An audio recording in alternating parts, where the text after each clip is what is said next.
And I would like for our Girl Scout Troop 1731 to come forth. They will lead us in the flag salute.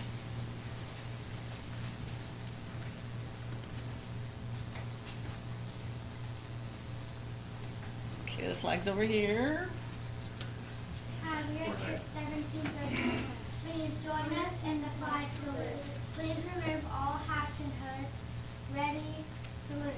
I pledge allegiance to the flag of the United States of America and to the republic for which it stands, one nation under God, indivisible, with liberty and justice for all.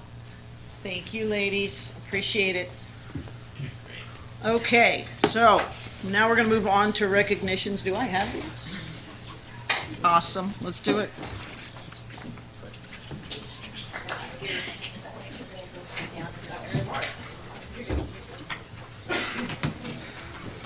Okay, first we're going to start with the Employee of the Month. And so I need our Staff Services Technician, Joanne Foster, to come up.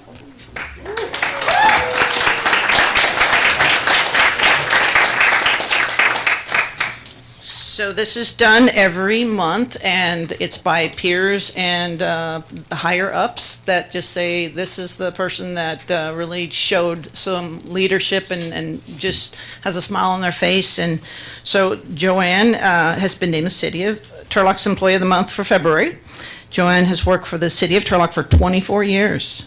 She began in the finance department, where she worked as a senior accountant clerk for 21 years. 3 years ago, Joanne accepted the staff service technician position in the planning division and joined the development service department. Joanne was nominated for her positive and friendly attitude towards her coworkers and customers. Joanne is dependable and can always be counted on.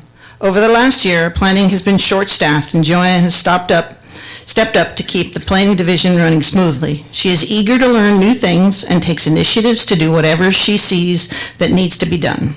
Joanne is always willing to take on new tasks and does it with a smile.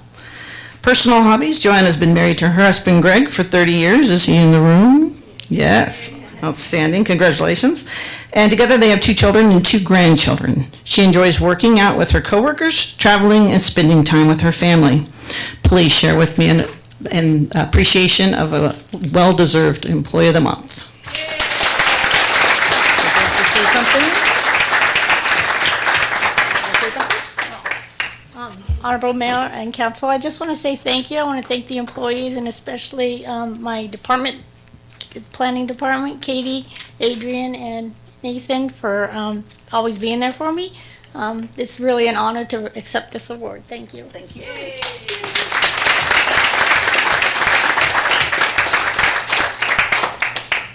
Okay.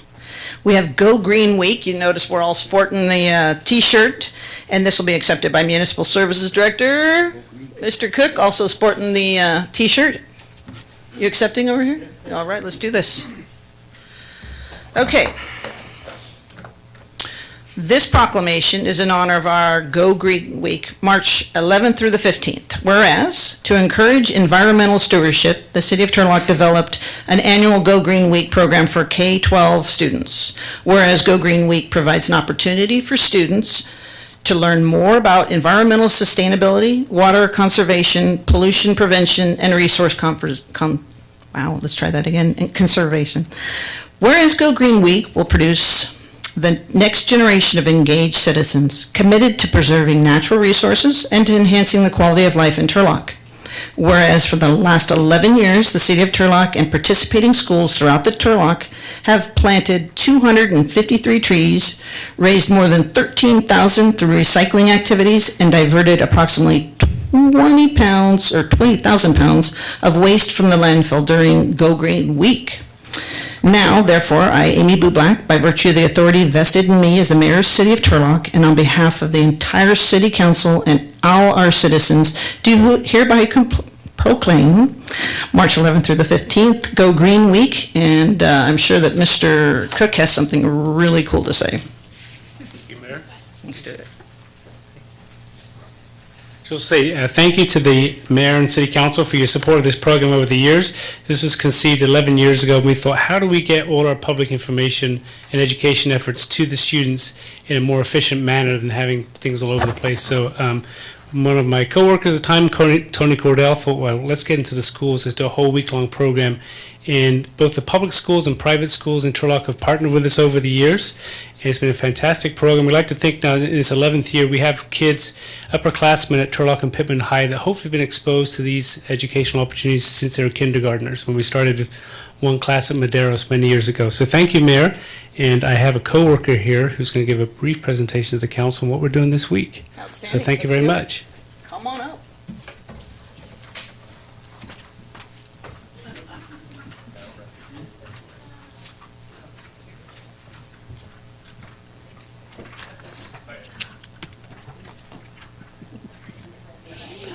Yay! Oh, fudge. Sweet.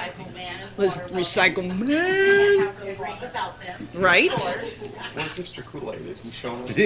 You have to say, hey, Kool-Aid. Wow.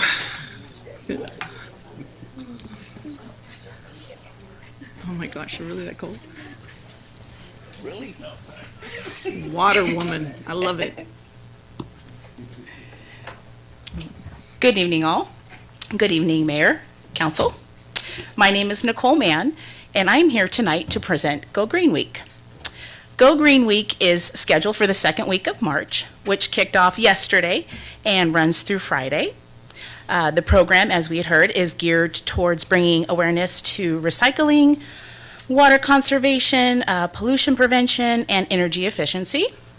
I would like to just take a few minutes and give some kudos to the players, to the key players that make this fantastic program stay successful year after year. I would first like to thank all the schools, staff, and students that participate, the presenters that come from near and far to put on fun and interactive shows for all the students. I got to enjoy the excitement yesterday and today, and it was so neat to see the smiles on these kids' faces. So it was really, really cool. I want to say thank you to our Public Facility Director, Allison Van Gilder, and her staff for the participation in the tree plantings for all the schools. Our WQC Division Manager, David Huff, and his staff for the educational presentations and tours that they provide of our water quality control facility. Municipal Services Director, Michael Cook, and his staff for being active leaders and the coordinators of this program. And last but not least, I would like to thank Al and Jesse Marchant from Turlock Scavenger. They have partnered with the city since the beginning of Go Green, and their participation has been extremely vital. So on that note, I would like to ask Jesse to come on up and give us just a brief rundown of their involvement for Go Green. Thank you, Nicole. Council, Mayor, Turlock. So my name's Jesse Marchant, and I'm with Turlock Scavenger, Turlock Transfer, and Turlock Recycling. And I did not realize it was 11 years. I've always just kind of grown up seeing this and just really been a part of it. So it's really kind of flown by. To just kind of discuss our part is really just kind of along the lines of tours, education, and a little bit of outreach. Probably I can describe it in about three things that really is important to us. First is basically just community service. We've been part of this community for over 85 years. I'm proud to say I'm a fourth generation garbage man, something that a lot of people can say. And we're pretty proud bunch. So really growing up with service in mind. City of Turlock's always been our friend. So when I get the opportunity to help out and also get up and talk, then it's something I really like to jump on, and I really enjoy it. The second thing would probably be just how effective and fun it is to really work with these kids. I gave a tour to about 150 of them on Monday, if you can't tell by my voice, and they just light up. The kids' faces, how excited they get, probably what us adults take for granted is really something is really fun, really interesting, and it's effective. As adults, we probably take a lot of things for granted, but when you get your kids to talk about it constantly, they can really get the point across. So it's a lot of fun. And then the third is just times are changing. We're becoming a lot more conscious with our environment. Something to kind of just draw to that is a perfect example over the weekend.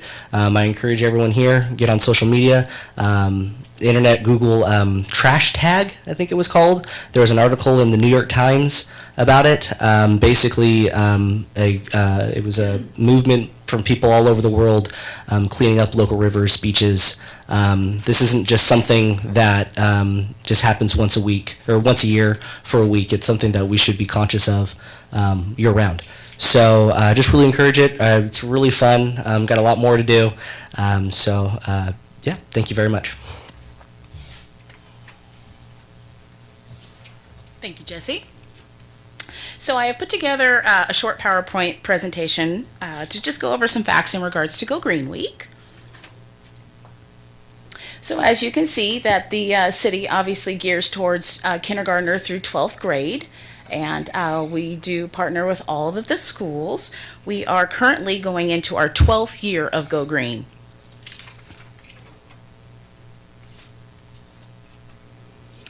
Here's some of the educational activities that the schools focus on throughout the week, such as the tree plantings, the recycling contest, which is really fun.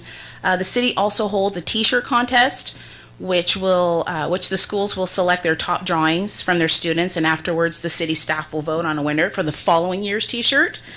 This year's design is credited to Kayla Burnett. She is a senior from Turlock High School, or was a senior from Turlock High School. So as you can see, they are really neat. They came out really good this year.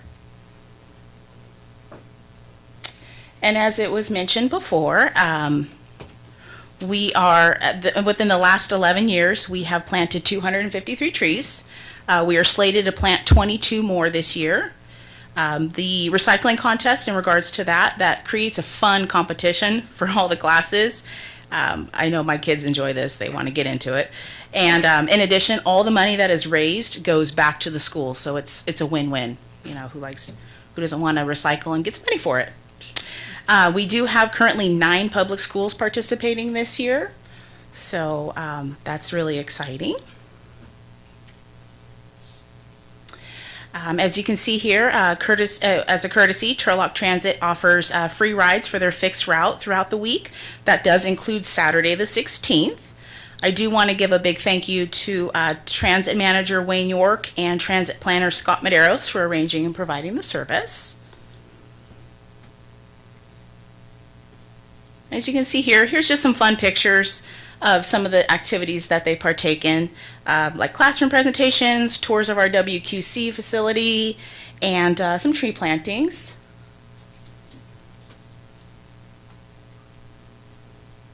And that's it. I would like to thank everyone for allowing me to present this evening, and here's to another successful Go Green year. Well, thank you. Thank you.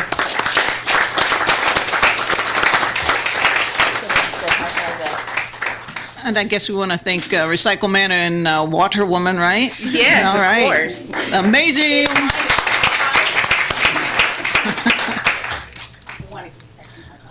High fives. Okay, be careful. They can't see. Love high fives. That's what I was telling You're missing a finger. Hey, kids are watching. Okay, don't get. Awesome. Thank you so much. So we'll move on to an appointment, alternate member for the Central San Joaquin Valley Risk Management Authority Board of Directors. Human Resource Manager Sarah Eddy will be appointed. If I can get a motion. So moved. We have a motion and Seconded. a second. Clerk, call the roll, please. Appointing Human Resources Manager Sarah Eddy to serve as alternate member of the Central San Joaquin Valley Risk Management Authority Board of Directors. Councilmember Ariano, Yes. Councilmember Nusrati, Yes. Councilmember Larson, Yes. Councilmember Esquer, Yes. Mayor Bublak. Yes. Congratulations, Sarah, if you're listening. or if you knew you were getting nominated. Surprise. Special briefings, we have none. Public participation, this is opportunity for anything that's not on the agenda, and I will give Mr. Chiesa the opportunity if you would like to come and speak. Nothing? You got nothing? Very, okay. Hello, how are you? Please don't be mad at me. John Jabellin? I was so close.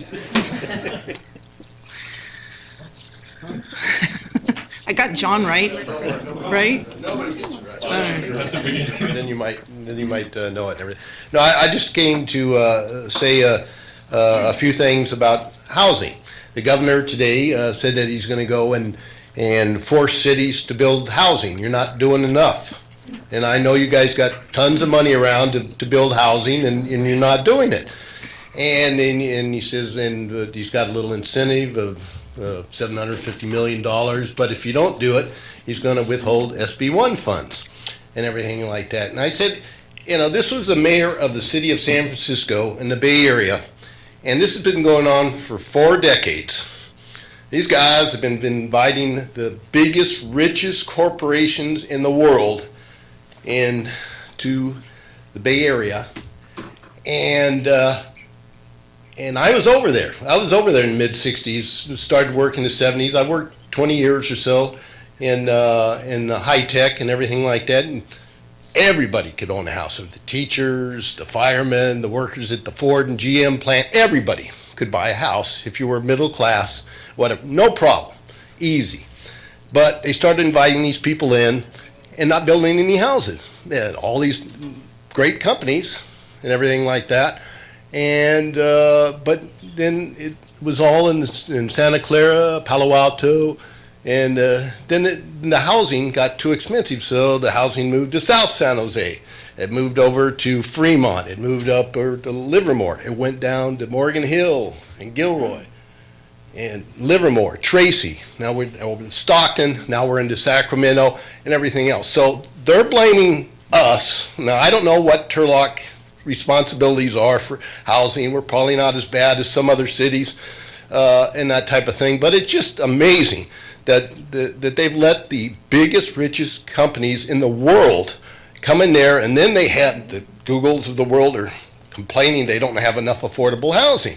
Yet they're the ones who are buying up all the commercial spaces, spending billions of dollars in the Bay Area, forcing out businesses and everything else, and they're complaining to the government for not building housing and everything.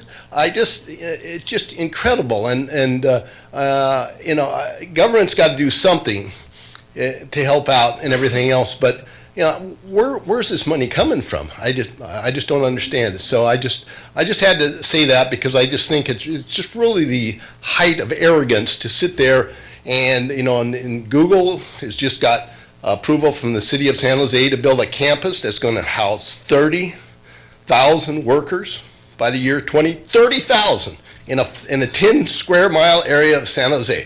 Now, who do you think is going to get pushed out of that area? You got people from the Central Valley. You know, by 4 o'clock, Altamont Pass is packed. Can't get over it. People are having to get up 2 or 3 hours earlier just so they can get over, so they can wait until 6 or 7 o'clock to start work. And yet they want us in the Central Valley and other places. Now, if it's all in the Bay Area, that's great. But I just had to say a little bit of arrogance from a governor that invited all of these big, rich companies to do all that stuff, and then thinking that somehow the cities are who don't have a whole lot of money, we don't have great jobs over in the valley and everything else like that. But what it does is it drives up rents here. It just doesn't matter. I mean, it drives up rents. You know, who can afford it? I'm lucky. I'm blessed. I bought a house here over 20 years ago. So, you know, I'm doing okay. I live on Social Security. I got enough money to pay my mortgage and property tax, and that's about it. But I'm a lot better off than a heck of a lot of people that are still working, still trying to do it. So, but I just had to point that out. I realize if you've got any comments about that, that's fine. But I just wanted to point it out. Thank you. Thank you, sir. Diane Bartlett, Turlock Library. Thank you, Mayor. Good evening, Council and members of the community. My name is Diane Bartlett. I'm the supervising librarian at the Turlock Public Library. And, you know, when I go to library school, we debate on whether or not should a library be, is it better to be a city library or is it better to be part of a bigger system? Turlock has been both a city library and part of a larger system. One of the advantages of being a part of a larger system is shared resources. So I sort of would like to focus on some of the shared things that are available to you here in Turlock. Just recently, as part of a grant, we now have 24 hours of unlimited access to the New York Times online. You can access it in the library or at a home computer or through a mobile device.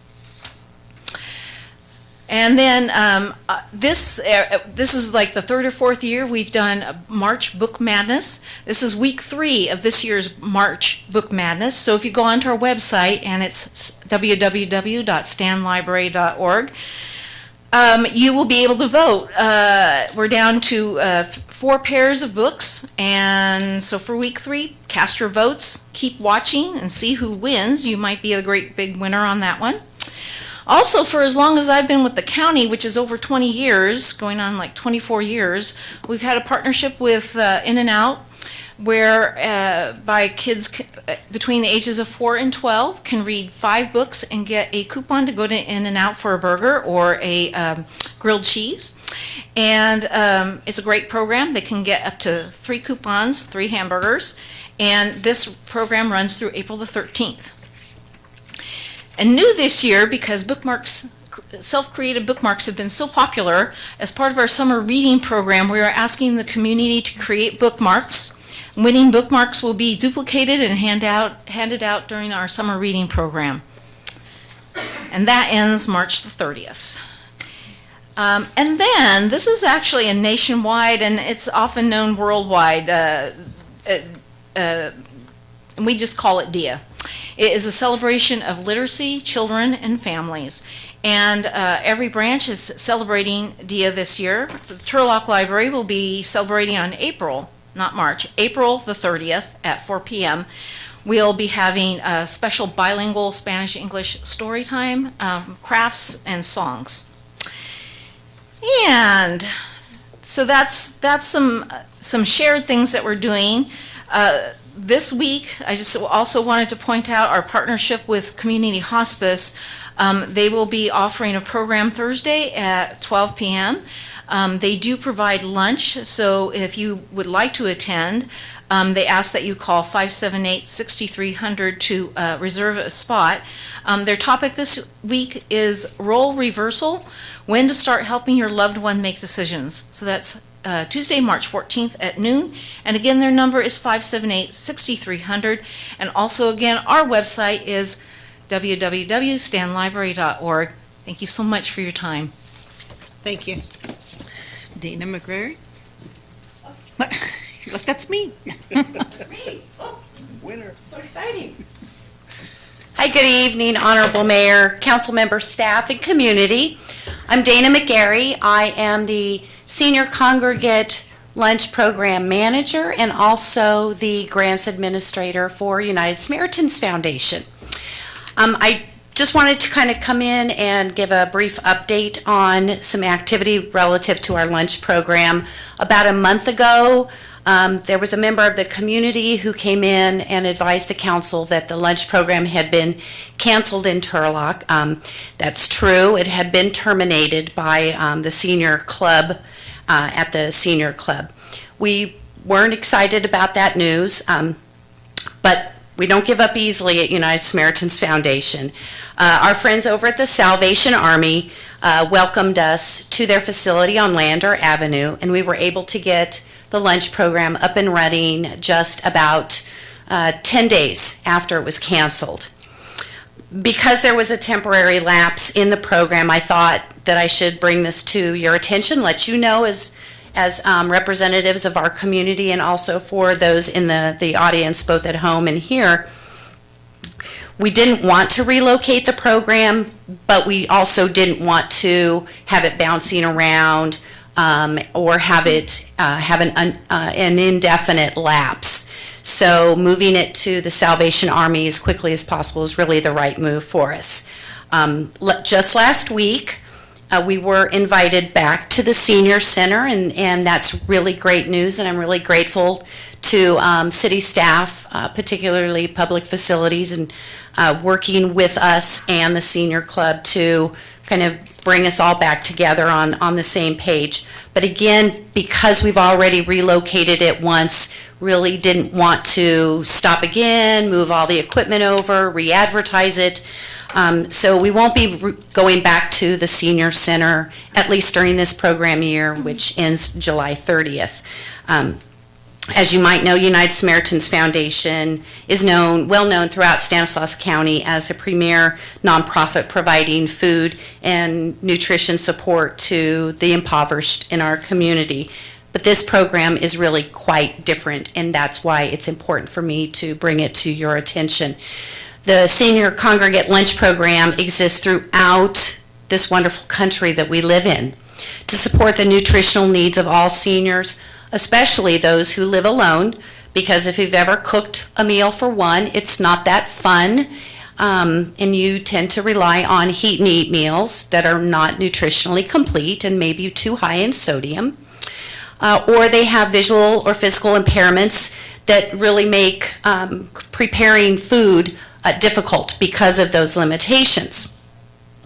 So if you or someone you know or love is 60 or better and think they could benefit from socializing, activities, and a freshly prepared, nutritionally complete meal that's downright tasty and free of charge, please have them call me at 668-4853. There's always room for one more at the table. I'd like to also invite all members of the council to visit us at any time and check out the lunch program. I'd love to buy you lunch. Guests are always welcome, but if you're under 60, we do have to collect a $5 fee for lunch, but that's on me.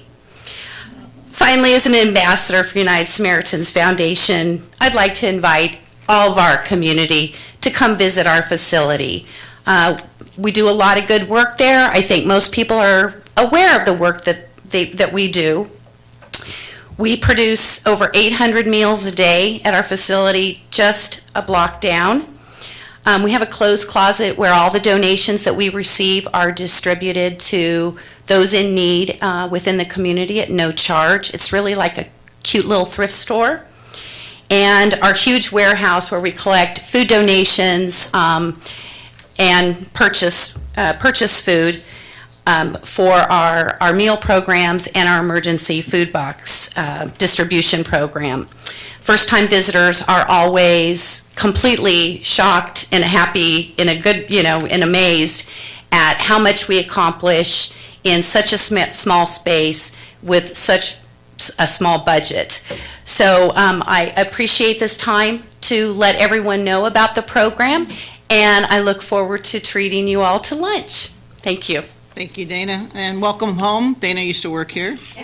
As a side note, I believe that former Mayor Lazar's birthday is today, and he can now take action over at the luncheon. That would be awesome. It'll be free for him from now on. He's on our board of directors. See, Yes. he made it. You got the cut. Anyone else wishing to speak in the public participation? All right, I'll be closing. Oh, I'm sorry, I didn't see you. I want to talk to her now. Oh, jeez, Myrna. I'm splitting myself in half. I'm reopening it. Sorry. Okay, I didn't see either. I just have two questions. Sure. I don't know who can answer them. Maybe Allison. I want to know who owns the property that the senior center is sitting on, the land, and who owns the building? Okay, well, we can probably have either Maren or Allison, or, well, You can help me? Good. one of Great. the two, okay? Thank Thank you you. so much. Paul, you ready? Let's do it. Yeah. I'm sorry, I didn't see you move. Blind spot.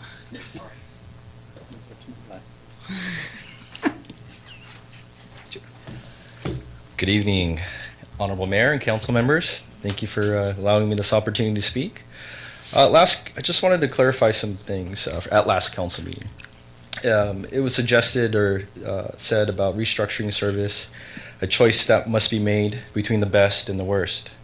And I wanted to clarify what that means, and maybe put it in perspective is probably a better way to put it. Unfortunately, our coverage here is not the best. And that is what the best looks like is firefighter paramedics on the engines, 4-person engine companies, fire ambulance, not private, a truck company to rescue trapped victims that we currently cannot reach, an actual force station, not a temporary one, and a fifth station. That's what the best is. And what we have in Turlock is unfortunately substandard coverage. We do not meet the national standard for a single story, 2,000 square foot or less residential structure fire. In fact, we rely on Ceres, Consolidated, or Modesto to make up the difference. And while we are on the structure fire, excuse me, or house fire, the city has been covered by volunteer agencies which don't have a consistent standard of service or coverage, meaning it can be personnel that aren't certified in EMS, fires, or even have a minimum staffing of 3 firefighters on an engine. If we lower our staffing models, our partners that we rely on in the north will stop coming to help us. As they should. Why should they subsidize our coverage when we will be burdening the system that's already taxed? I understand that overtime may seem like a burden, but the reality is overtime actually saves the city money. With overtime, the city doesn't have to pay for PERS, healthcare, training, equipment, and so on. It is a savings. But overtime is a topic that comes up in a negative light. It's an easy target, but a complex issue. Excuse me. Overtime in the fire service isn't what you would traditionally think. Our overtime isn't caused by unfinished work or that work we need to catch up on. Overtime is caused from covering positions, whether it's for wildland fires, for training that is necessary to keep state mandates, or for holidays since we are here 24/7, 365. In order to truly see a cost savings, the city will have to close the station. And of course, I highly advise against restructuring our staffing model at the cost of lives and property. I encourage each council member, and some have actually visited the stations and gone on ride-alongs, but see for yourselves on what we do. We do so much more than just fire and EMS. So please give us an opportunity to help you make the best decision with the correct data. Thank you. Thank you. Anyone else wishing to speak? Open public comment?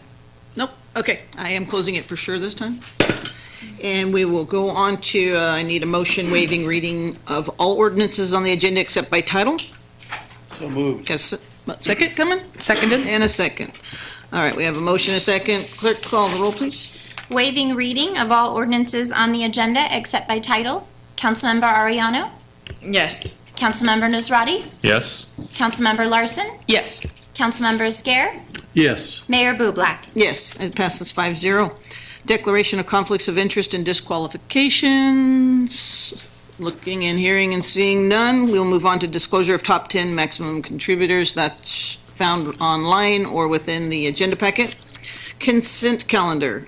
Are there any removals or are you ready to proceed? Yes.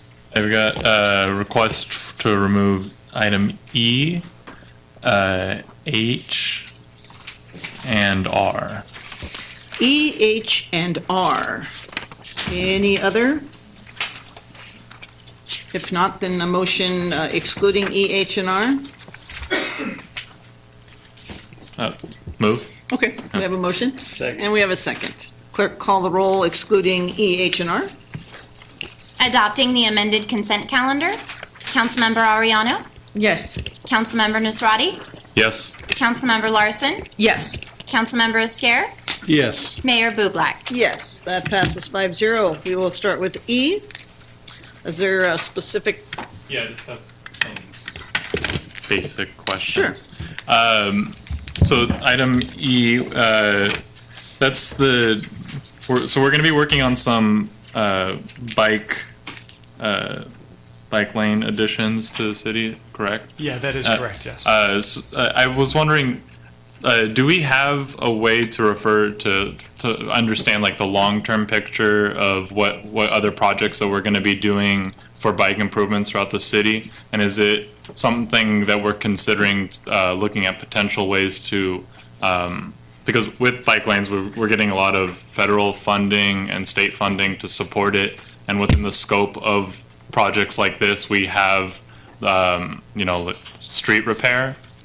done through it, is it possible to create some synergy between bike improvements and infrastructure repair? Yeah. So I'll explain this item and then I'll address your questions, right? So this item is funded, let me back up. This item will install bicycle lanes along both north side and south side, so east and westbound of Christopherson, the entire length of Christopherson, from Golden State all the way down to the city limits on the east. It will install a painted buffered bike lane. Bicycle riders and users, they will be able to ride their bikes. There will be a 3-foot painted line on the ground, basically 2 lines with a hatch line, providing physical separation between drivers and the bicyclists. And then at the conflict zones, so at any intersection or where a driveway where vehicles are expected to merge over across the bicycle lanes, those would be the first application of the city's green colored pavement. You've probably seen those in other municipalities. This project also addresses some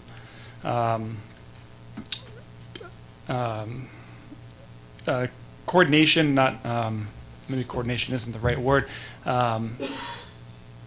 interconnectivity, that's what I'm looking for, between Christopherson, the bike lanes, and the campus as it goes down Crowell Road.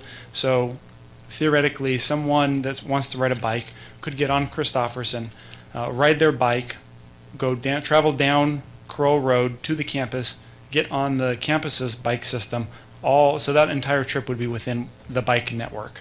And so there's that connectivity there also. This project does use federal funds, uses different sources of federal funds. It also uses what's known as LTF, local transportation facilities, non-motorized funds. And so these are funds that are set aside for the bicycle and pedestrian network.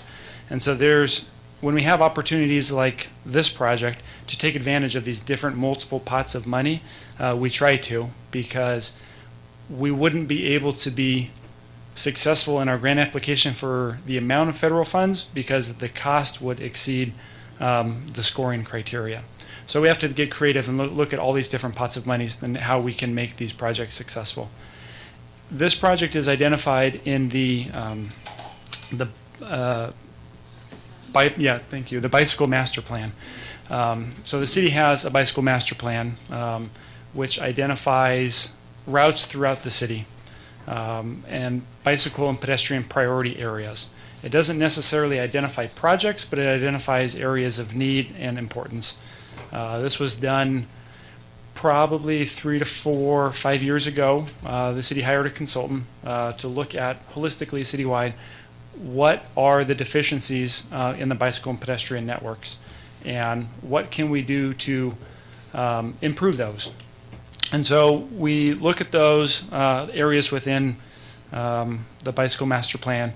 We look at areas that are currently being developed through other capital projects or through private development that's going on, and then also any available grant-funded opportunities to try and identify a project that would be successful. So for example, if we have a project where it's just a road repair that has overlap with the bike improvement, have we identified anything like that so that way we can kind of get more bang for our buck with that? Yeah, exactly. So we just repaved Monte Vista. Part of that repaving was identifying what bicycle facilities are we going to install. We try to take the complete streets approach when we are repaving something. Let's look at pedestrian facilities, bicycle facilities, vehicle facilities, and how do they all interact. So that is one of the processes. It's also identified in the bicycle master plan that as we do these paving projects, as we do these infrastructure projects, that we make sure to consult that and consider that and give it all the regard that we should.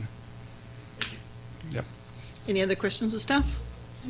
Is it going to be done in phases or all together? Yeah. This will be done, it'll be done all as one project, but The contractor, it's more of a linear type project where they would start on one end, work down, and then work down the other way. And so you'll see, for the most part, you'll see a contractor or a crew working down Christopherson and then back down the other side.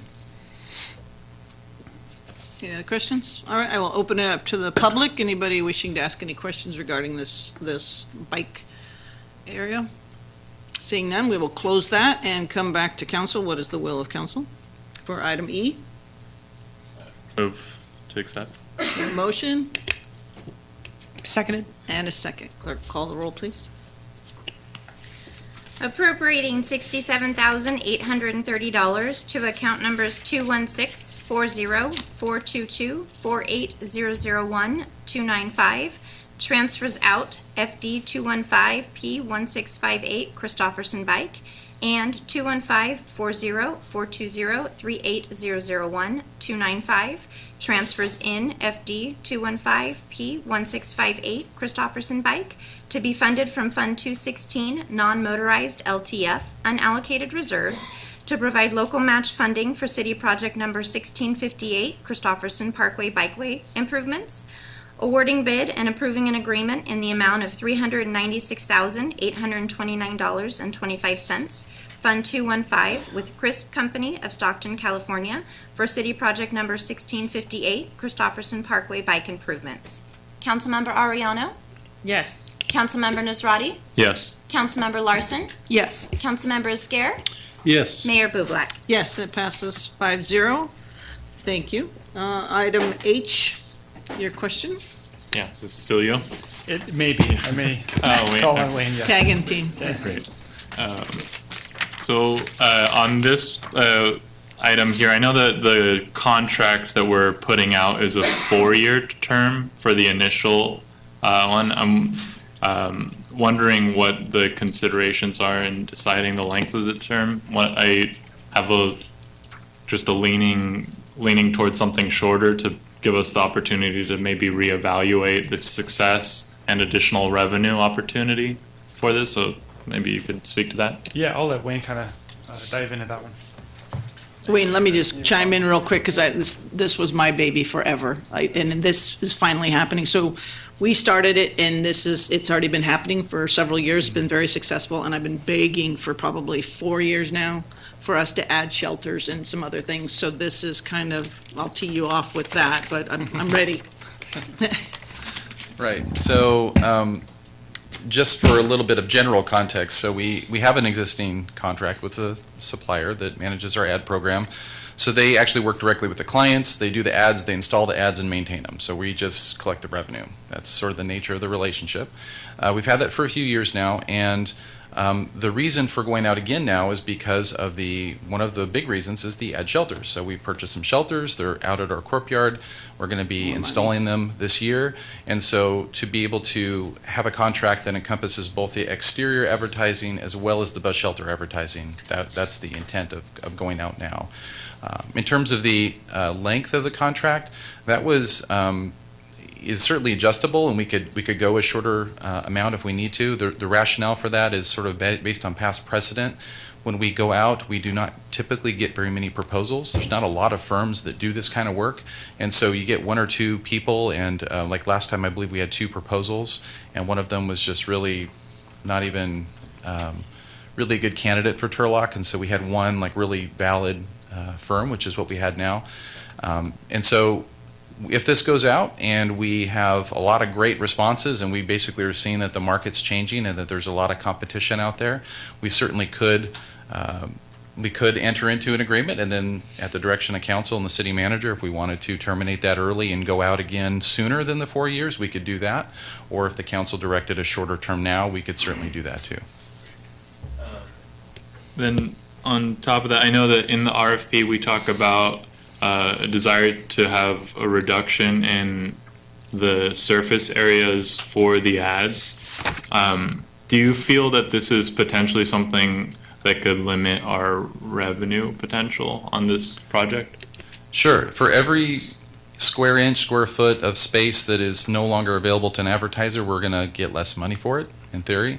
For us, it's a balancing act between trying to get as much revenue as we can by utilizing advertising and yet being consistent with our branding too and aesthetics on the bus. So if you envision like a NASCAR, for example, where you got stuff all over the place, it's not really a good look running down the road. And so what we've tried to do is do what a lot of other transit agencies do and do that balancing act where you identify certain set spaces for the ads, but you still leave a lot of space available for your branding. And if you've noticed our new buses in town and those, the green chevrons and the branding that's on there now, it really says a lot, I think, about the investments that we're making in our fleet vehicles. So the reduction in the RFP is speaking to a reduction over what we currently have, which basically allows the advertiser pretty much whatever they want on the side of the bus. So we're trying to restrict that down a little bit and try and maintain that balance between aesthetics and brand and advertising revenue. Do we have any way to have like a cost estimation as to what the impact would be from that reduction?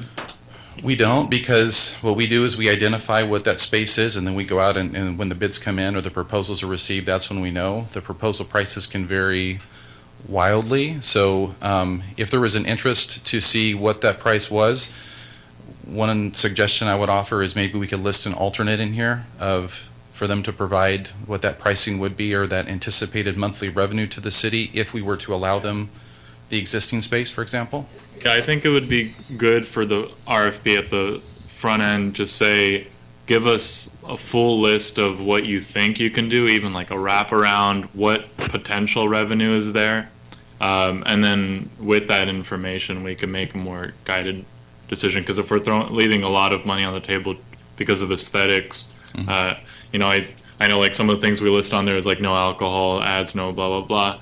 And while I was writing this up, a giant Budweiser truck drives through the middle of downtown Modesto. So I think we're not necessarily like, I know that it's not associated with this brand of City of Turlock, but I don't know that we're actually preventing much of from the side of like what's out there in the public. So it'd be good to at least know what's potential on the revenue side. Sure, yeah, we could definitely come up with an alternative, I think, that will give us that information. Any other questions, staff? We'll open it to the public. Anybody wishing to have a comment about the marketing on the buses and the shelters? All right, we'll close that, bring it back. Will of council is?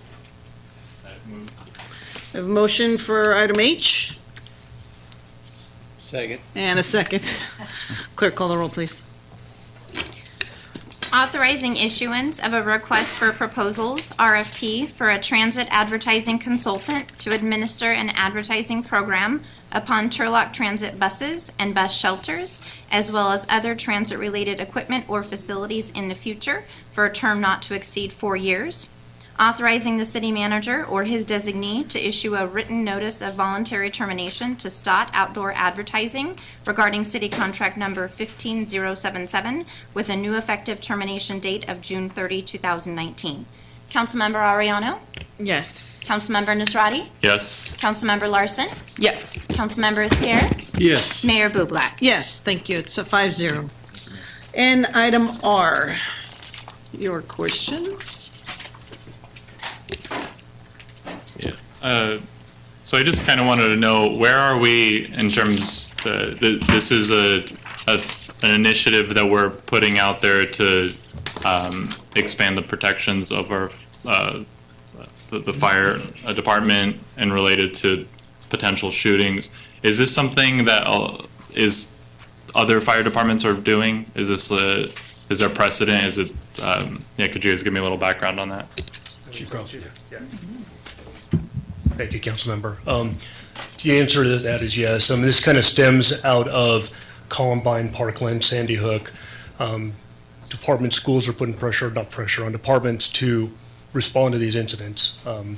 So this is something we've been working on for actually a couple of years with the police department as a partnership, as one of the steps to better prepare ourselves for if that kind of a tragedy happens. And so the allocation of these funds, it's coming from a special public safety tax, which can only be used for public safety and set aside for these projects. So with this money, I'm sorry, No, I mean, I just wanted to know if we were like pioneering something or if Well- this is something that's No, kind of this is sweeping something- through fire departments throughout the nation. Right, it is becoming the norm for fire departments throughout the nation. We're not pioneering, obviously, Columbine, Parkland, everybody's been reactionary. We're trying to get ahead of the curve in case something like that happens. It's not specifically for school shootings. It can be for any kind of mass casualty incidents or things that we come upon, so. Yeah, I appreciate the background. That's all I have. Any other questions? We'll open it to the public. Any comments, questions? Okay, we'll close the public comment and bring it back to council. We have a motion for resolution, and Second. Andrew and, yes. All right, clerk, call the roll, please. Appropriating $25,000 to account number 116-30-305-44030-000, minor equipment miscellaneous, from Fund 116, Special Public Safety Fire, unallocated reserves, for the purchase of personal protective equipment. Councilmember Ariano? Yes. Councilmember Nisrati? Yes. Councilmember Larson? Yes. Councilmember Iscar? Yes. Mayor Bublak? Yes, passes 5-0. Final readings, we have none. Public hearing, we have a request to certify the addendum to the mitigated negative declaration to the Tuolumne East Master Plan, and you got stuck. Congratulations. Okay. Good evening, Mayor, Council, and members of the public. Tonight before you is a request to amend the public facilities and service component of the East Tuolumne Master Plan. The East Tuolumne Master Plan was originally approved in 2005 and was amended in 2014.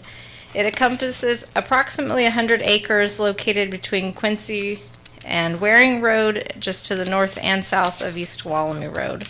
There are currently 2 approved subdivision maps within the master plan area. This proposed amendment will make 2 changes to the master plan. The first change would allow storm basins in the master plan to be designed as detention or retention basins. Currently, the master plan shows all of the conceptual basins in the master plan as detention basins. So this would allow the option of a retention basin.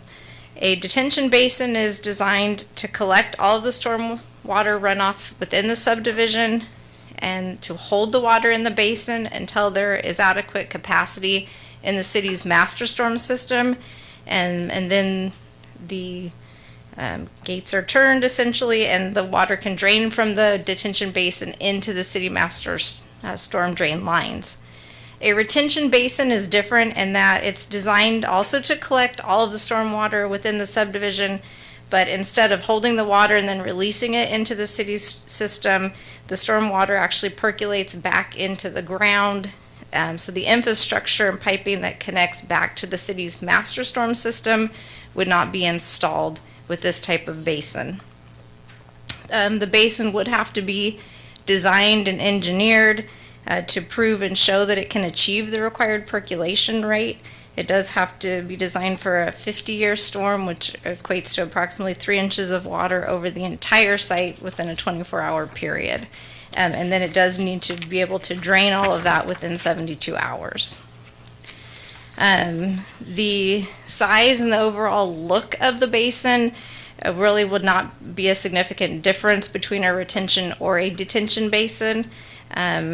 Retention basins have been used within our West Side Industrial Specific Plan. So for example, U.S. Cold Storage, Blue Diamond, Valley Milk all have retention basins on site.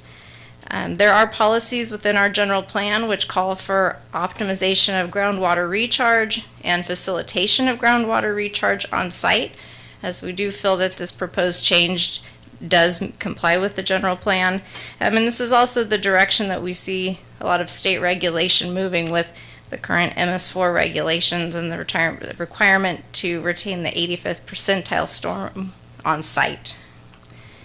The second change is to add language to the same section of the master plan, which states the city engineer has discretion to make modification to the infrastructure plan if the modification meets the intent of the master plan.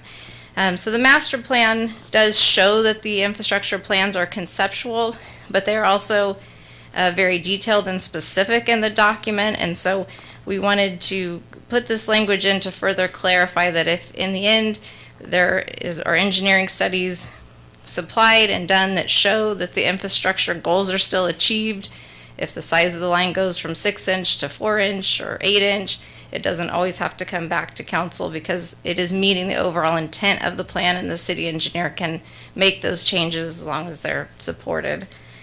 So the Planning Commission did hear this item at their January 17th Planning Commission meeting, and they did vote unanimously to recommend that the City Council certified the addendum to the mitigated negative declaration and approve the proposed amendments. And I'm happy to answer any questions that you may have. Questions? Go ahead. You kind of touched on it and also in the agenda as well, but just to be really clear, Sure. This amendment, if you will, is not going to affect any of the any of the plan itself. This isn't moving any of the houses we want to put in. This isn't shifting anything like that. So everything that, if someone wants to look up our growth plan right now, that wouldn't change that document. That would be alternating that, correct? Correct, yeah. Okay. It doesn't change any of the land use designations. It's just specific to the infrastructure, and it adds an option of the type of drainage basin to the system. Thank you. You're welcome. Vice Mayor?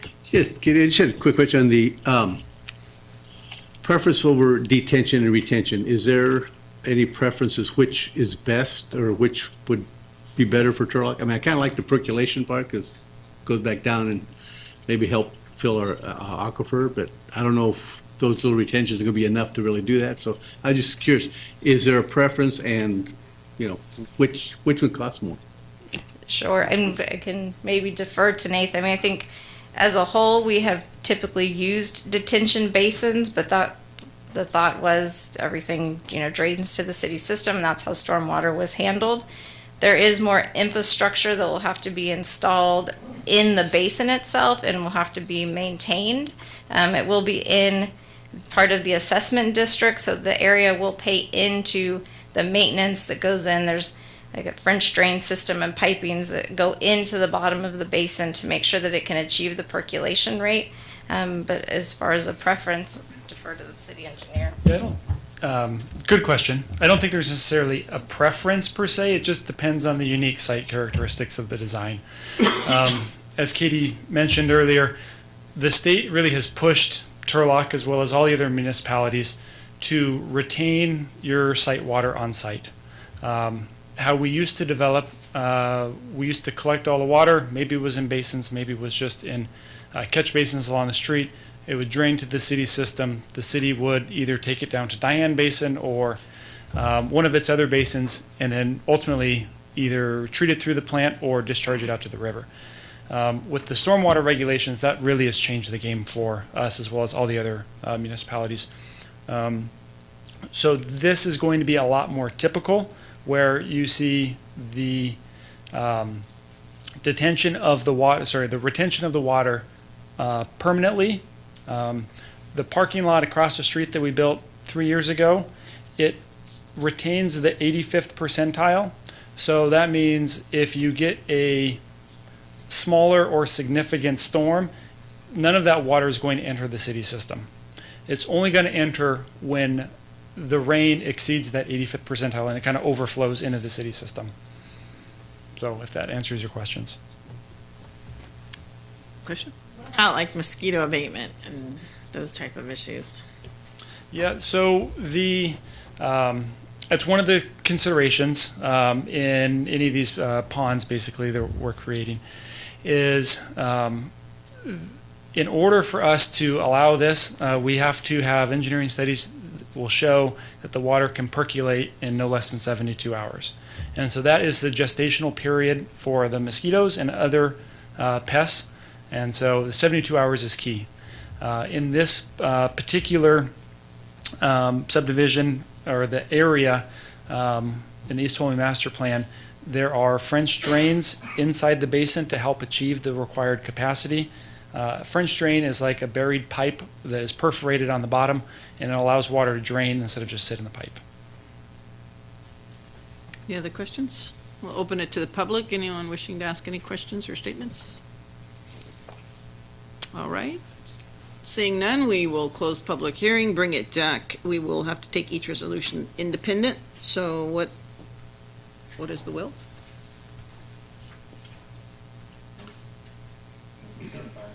We have a motion, Councilmember Nostrati, Second. and a second on the first resolution. Clerk, call the first resolution, please. Certifying the addendum to the mitigated negative declaration for the East Tuolumne Master Plan. Councilmember Ariano?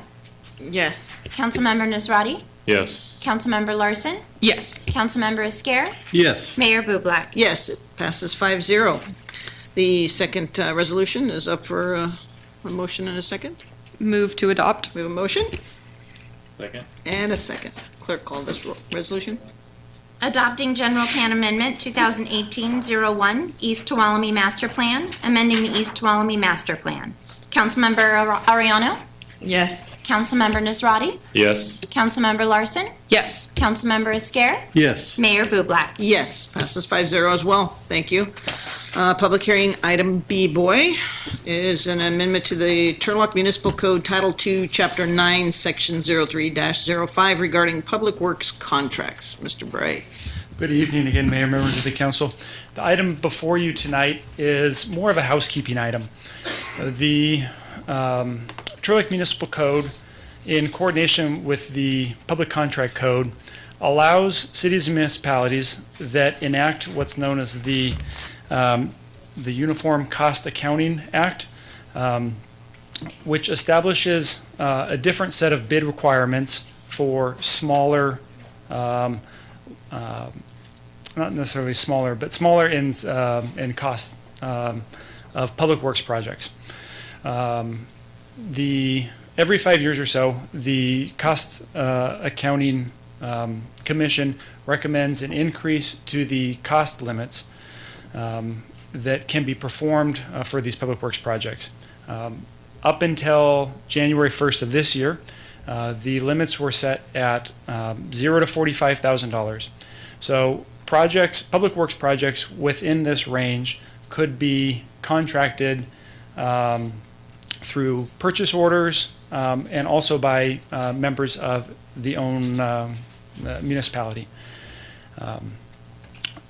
Projects between $45,000 and $175,000 were considered informal projects, and so there was formal requirements that agencies had to go through in order to bid out a project. They weren't as stringent as projects that exceeded $175,000. Most of the public works projects do exceed that $175,000. So most of the time, all of the procedures that are employed in the use of public works projects are all similar. This really applies to really kind of a handful of projects a year. In January 1st, the commission increased the limits to $60,000 for the minor projects, $200,000 for the informal projects, and then everything above was over $200,000. So the item tonight before you is recommending the City of Turlock adjust its limits to reflect the state's code. Any questions? Yes. Can you give an example of what, on the low side, like a 60,000, what type of project would that look like? Yeah, so we actually have one that we're working on right now. It is a roof repair at the WQC. There's an electrical service building that so public works projects kind of get tricky. There's this, is it a public works project or not? And it really depends on the type and scope of work. Public works projects, which fall under this code, are defined as not regular, reoccurring, or routine maintenance work. So if you're patching some holes in a roof, you don't have to follow the public works contract process.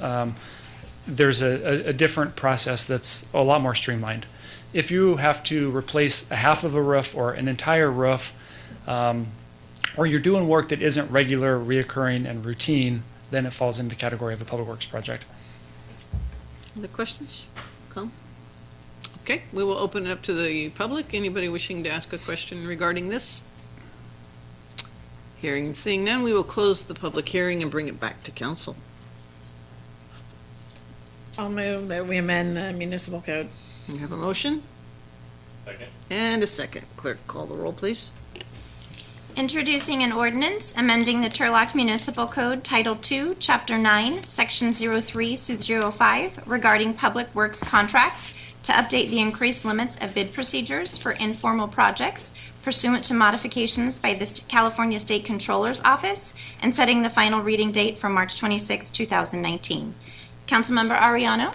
Yes. Councilmember Nisrati? Yes. Councilmember Larson? Yes. Councilmember Esquer? Yes. Mayor Bublak? Yes, passes 5-0.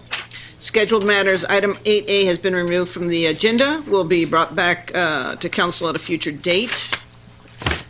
And we move on to B, request to affirm the authorization of the City of Turlock Housing Program Services Division to use Community Development Block Grant funds to further affordable housing opportunities through the purchase, resale, or granting of residential real property to eligible organizations and households. Ms. Pitt? Yes, good evening, Mayor and Council. The purpose of this item coming back to you is that back in 2009, we had sought under the Neighborhood Stabilization Program delegated authority by council to enter into purchase agreements to purchase foreclosed properties. Under that particular program, we were able to act pretty quickly in order to acquire foreclosed, empty, abandoned homes, rehabilitate them, and then make them available for sale, oftentimes with a write-down for down payment assistance to turn those vacant, abandoned homes into home ownership. We did that with 21 homes in purchasing, rehabbing, and reselling those homes to families. And then in 2011, we came back and asked for that authority under our home investment program and have done so ever since.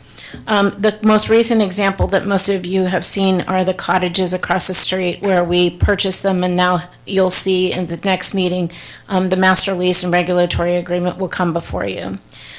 We also got the delegated authority because each particular grant is a little different in its covenants in 2014.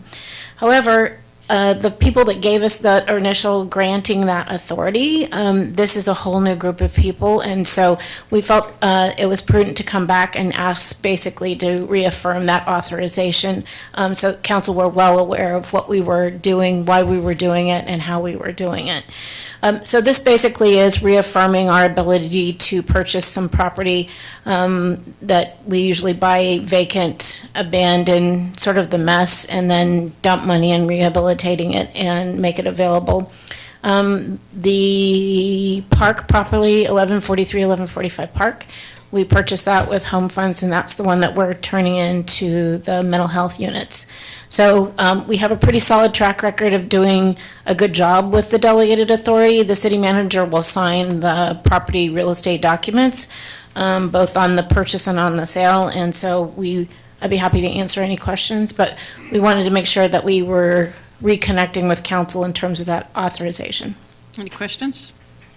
Are there a lot more foreclosure properties coming online, or is that kind of, trending down? Yeah, that's pretty much gone. We do see some weird hardship stuff that we sometimes are able to pick up, or things that investors won't buy because they can't make it work. For us, it isn't about making a profit. It's about providing affordable housing units that are fixed up that families can adequately maintain. So we'll go ahead and put a new roof on, put a new HVAC system, those bigger ticket items, so that people are successful in home ownership. Is this restricted only to foreclosed property, or it's any sort of investments that you guys see? So for example, if you have a family that's struggling financially, you guys can make that discretion and stabilize that property? We don't stabilize on behalf of a family currently in there, but this is authorization to purchase. We just happened to start out with the foreclosures in 2009 when there was all kinds of them available on the market. But there's a property over in the north part of town right now that it's a mess. They've had it as a rental. Now the people have moved out. It's been on the market for 196 days.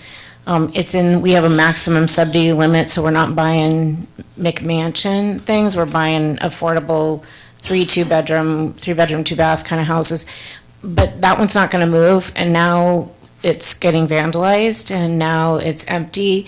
So that one might be a good candidate for us in this next round to go ahead and purchase it, fix it up, do a write-down in terms of down payment assistance, which rides as a silent second to a family, and get it back into homeownership that somebody's living in it and taking care of it. Any other questions? All right, we will open it to the public. Anyone wishing to comment or ask any questions? Mr. Kirby, you're sitting there so quiet. Don't you want to say something? Nothing?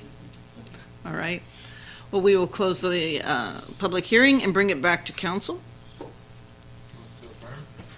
Second. We have a motion and a second. Clerk, call the roll, please.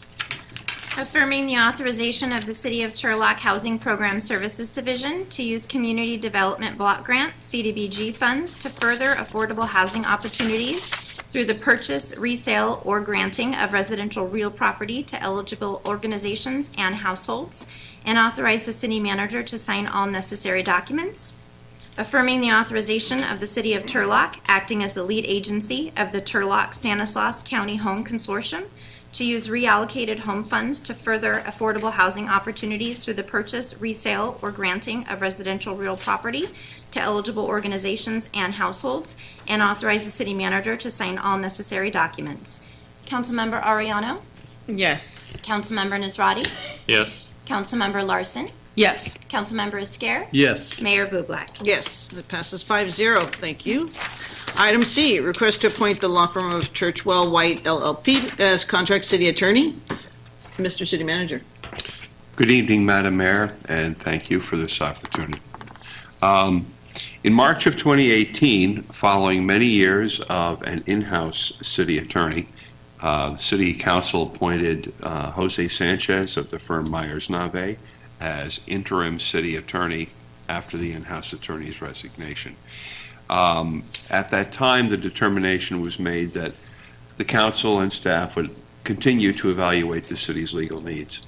The survey of department heads who rely for their legal services on the city attorney's office came back with a very favorable impression of the access that a firm provides as opposed to an in-house attorney trying to maintain a high level of competence in the number of areas where they may or may not frequently practice. In December, it was determined that we would go out with a request for proposals for law firms to seek appointment as, I always hesitate to use this word, permanent or simply non-modified city attorney. We reached out statewide. We reached out locally as well. We had 11 firms respond to the request for proposals. Decision was made to invite 6 for interviews. Ultimately, 5 accepted the invitation. Interviews were conducted into the professional qualifications and experience of the firms as set forth in the request for proposals.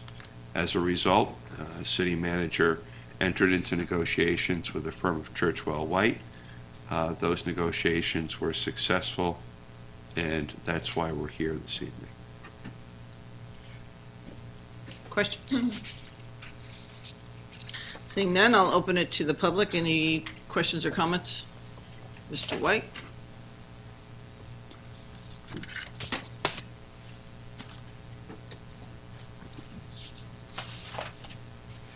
If I could, Mayor and Council, I just wanted to introduce myself to the public. Doug White, Churchwell White, one of the founding partners of the firm.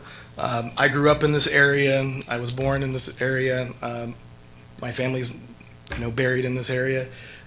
I look at this as one of the greatest honors to be able to have the potential opportunity, can't get ahead of the vote, but the potential opportunity to serve as a city attorney for the city of Turlock. This is the kind of thing when you grow up, if this is something that you are into and strive for, that this is an opportunity that you would look at as a dream job. If given the opportunity, I really look forward to working really hard for the community and making sure that we provide you with the highest quality legal services and have fun in the process of doing that and add true value. So with that, I just want to say thank you for placing this item in your consideration, and just wanted to let everyone from the city of Turlock know that we're committed to doing an excellent job for you, and we'll live up to that. So thank you. Thank you, Mr. White. Anyone else in public wishing to speak? Okay, we will close the public participation and bring it back to council. Council have any comments or? Unless there's any members. I think it'd be good to speak to the public about the budgetary impact of this decision. Yeah.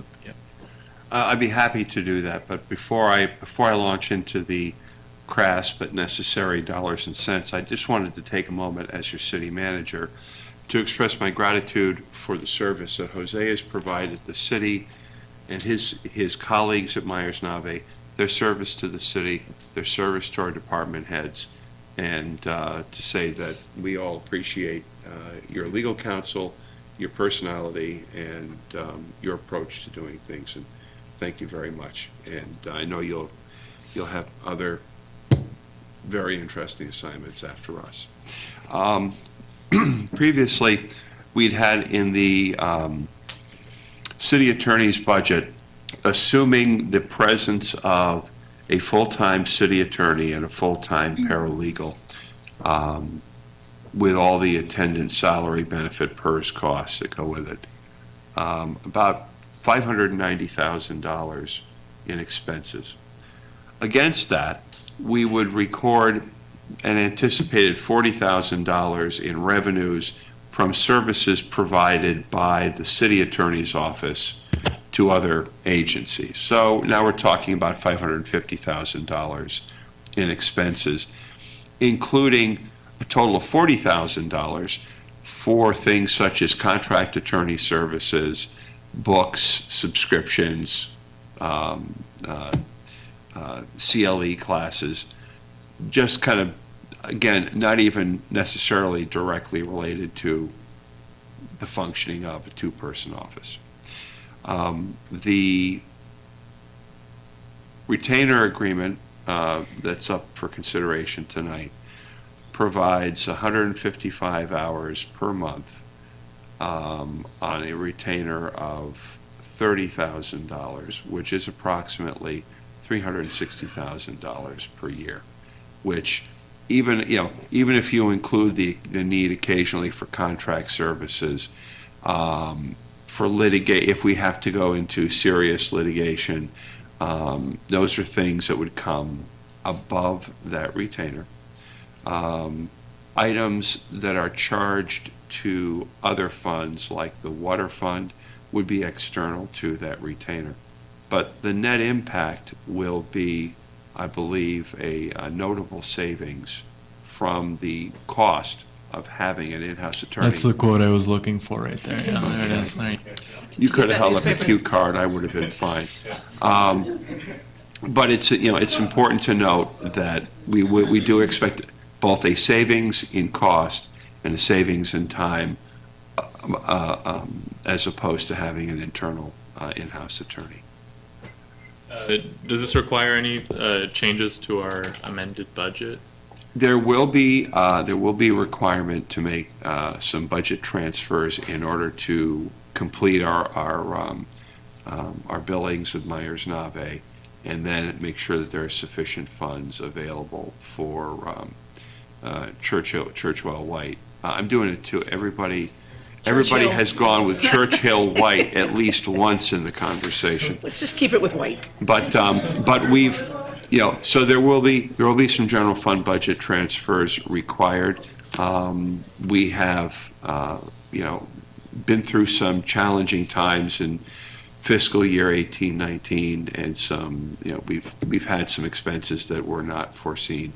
But particularly when somebody leaves city service, then there are payouts associated with their vacation and the rest of it. So we'll be doing some transfers, but we're going to have a much better handle on our costs in the future. Jose, I just want to second that. You've been very, very helpful. We're some newbies here, and you really helped me get a feel for what I'm supposed to be doing and what's illegal. So thank you for allowing me to not break any laws while I'm sitting back here. Thank you. You set a pretty high bar. Vice Mayor? Yes, I'm going to have to chime in and say, I've been working on and off with Jose and your firm for the last couple of years. And I got to say thank you for everything you've done. You were always there when I needed you. Same thing. I think you kept my foot out of my mouth a couple of times.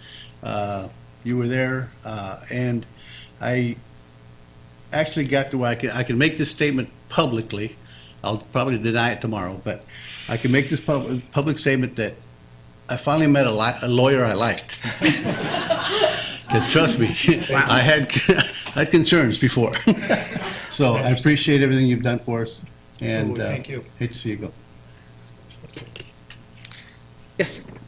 I was going to save mine for my comments, but now since we're doing this, thank you again so much, Jose. You've made this transition that Andrew noted to stepping into the public eye, having to learn the legality of that, so seamless and just really a joy to work with. I feel as though I've worked with you for so long in the short time we've had together. And I really, really appreciate that. And I really just want to note really the history of your involvement here. You came in when our city needed it and you stuck with it and you were able to keep our operations going. And I think that is just a tremendous effort on your personality and what your firm represents. So thank you so much, and it was an absolute pleasure. And don't be a stranger to Turlock. Absolutely not. Thank you. Any others? So I said hello once. I want to just say that, if I'm wrong, I'm willing to say it. So I want to thank my former colleagues and former Mayor Soyseth. I was absolutely against this. I was just like, no way, it's not going to be cost efficient. And when it all panned out, they were right. So I'm glad that I at least didn't completely go, no! And here we are with what seems will probably be a far cheaper way to do this. And hopefully it works out. But when I'm wrong, I'm wrong. And I'm willing to be there. So with that, where are we at? We have 3 resolutions. I need a motion. Yeah, move to appoint. We have a motion and? Second. And a second. Clerk, call the roll, please. Thank you, Mayor. And I would just like to note in the 2 resolutions, there is a typo in the account number. So as I'm reading, I will read the correct account number. So I'm reading it into record. So don't think I'm having more challenges than I already am tonight. Perfect, right? Is money going into my account or out? Same difference, just a different number. For the first resolution, appointing the law firm of Churchwell White LLP as contract city attorney for the city of Turlock and approving an agreement for attorney services, setting the terms and conditions for contract city attorney services. Appropriating $85,000 to account number 110-10108-43010, contract attorney, from Fund 110, General Fund Unallocated Reserves, for contract city attorney services to be performed by Churchwell White LLP for the remainder of fiscal year 2018-19.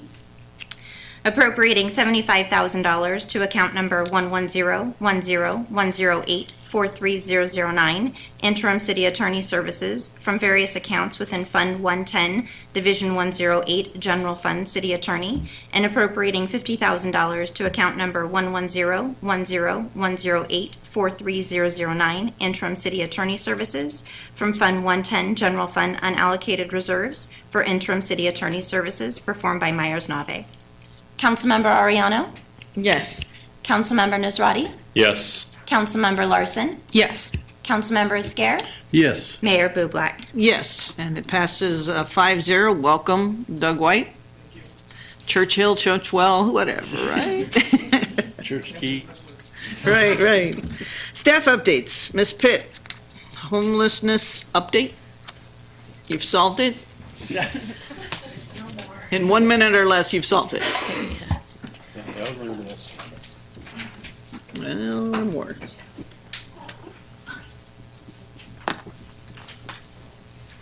Good evening, Mayor and Council again. I just wanted to provide a kind of an update on the homeless situation as well as kind of the steps and measures that we have taken or underway to bring council up to speed.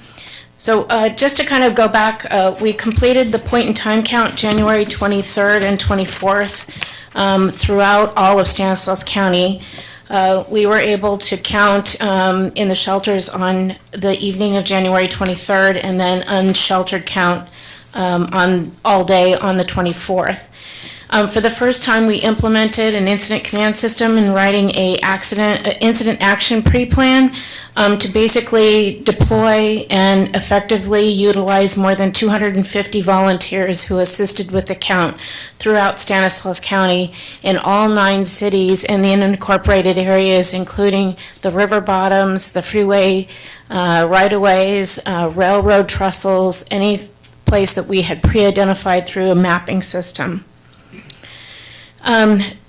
The countywide effort was very similar to the one that we had already adopted here in Turlock and had utilized for the last 3 or 4 years.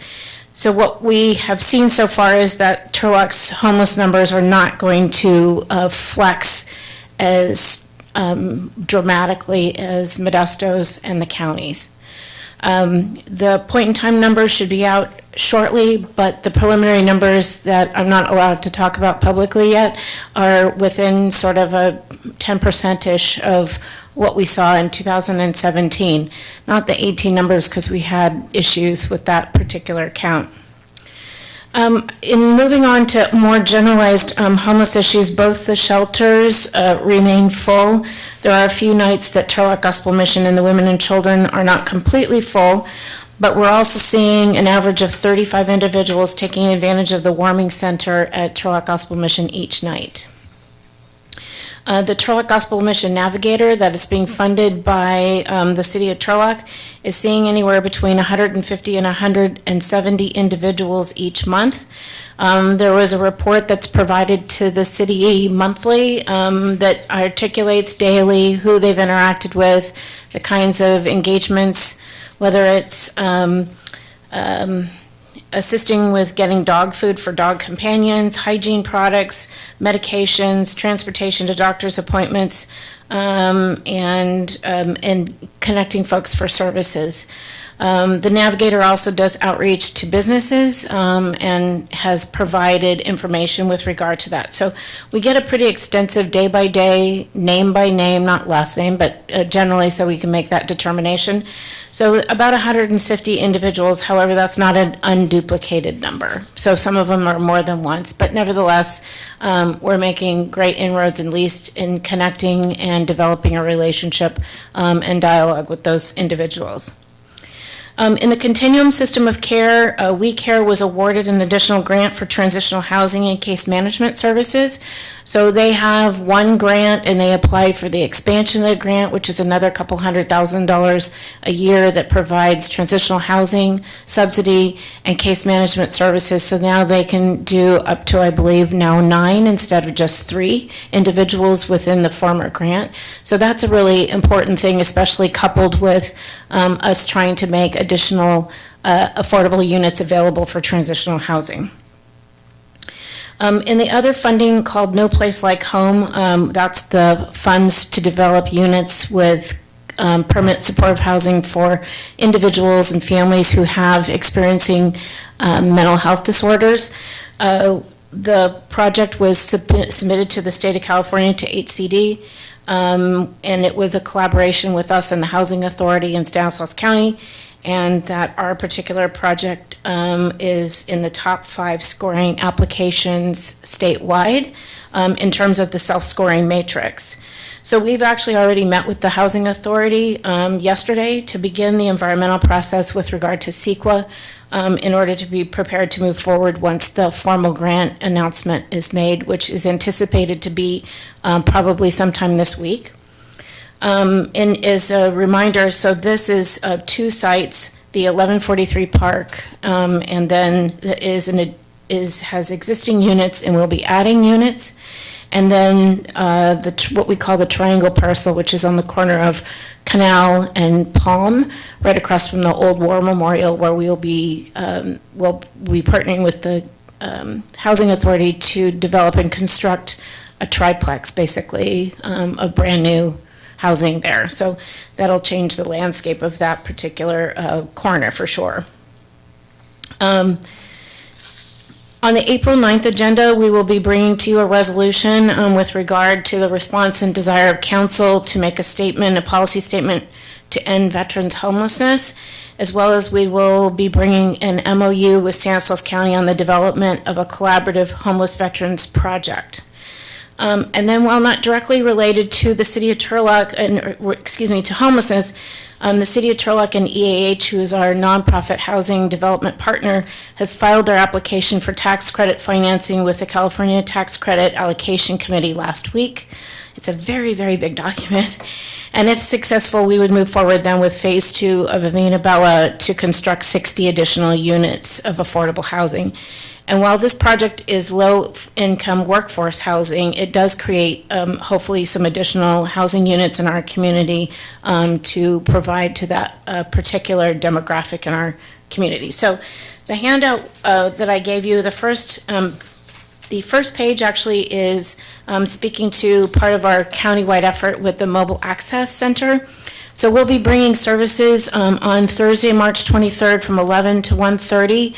And that'll be an opportunity for the folks who would like to engage in getting everything from identifications and connection to services, that it becomes kind of a one-stop shop.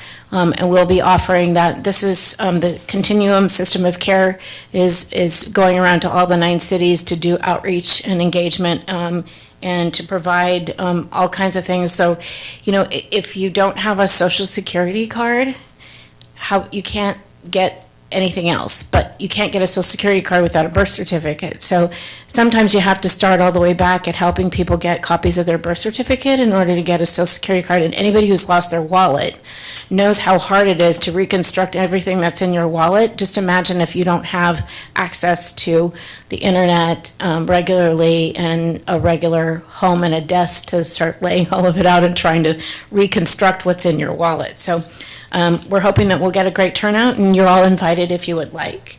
The second page of the handout was this is always a great reference tool. So this is the continuum of care in terms of housing. So what we've got at the very bottom are the homeless shelters in providing basically either emergency or winter or seasonal kinds of shelters, supportive housing, public housing, assisted housing, rental housing, first-time home buyers, and long-term home ownership. And while my staff in housing provides services and programs in all of these stair steps, right now for this purpose, we're focused on the bottom 4. So homeless shelters, transitional housing, and permanent supportive housing. Public housing, although we don't do a lot of housing authority owned, we do what's called project-based vouchers. So it basically provides a subsidy to reduce the rents for affordability, but the housing authority doesn't own the project. So this is a great reference tool that as we're kind of talking about that, I wanted to provide that you had it with you, and I'd be happy to answer any questions. Any questions? So the housing that we're renovating, are those Section 8 housing where people have already been on the list and they're having an opportunity to go into those homes, or is that separate? Are you talking about the item that we just brought to council? Those are probably more in the first-time home buyer, or that we've provided them to a nonprofit that could put folks with vouchers in it, yes. The problem is that there's almost 10,000 people on the waiting list in Stanislaus County for Section 8 vouchers. Yes. Yeah, Mayor, just a couple of quick questions. Sure. I heard a small whisper inkling that there was a chance that maybe the redevelopment might come back and state. Have you heard anything about that? There is rumors currently in Sacramento. Part of it is always the devil's in the details in terms of when you can do tax increment financing and how big that increment is. Because Stanislaus County is a low property tax retention county, the terms are going to have to be pretty generous enough for us to generate sufficient tax increment over what's the assessment base. So currently, right now, our assessment base is pretty high.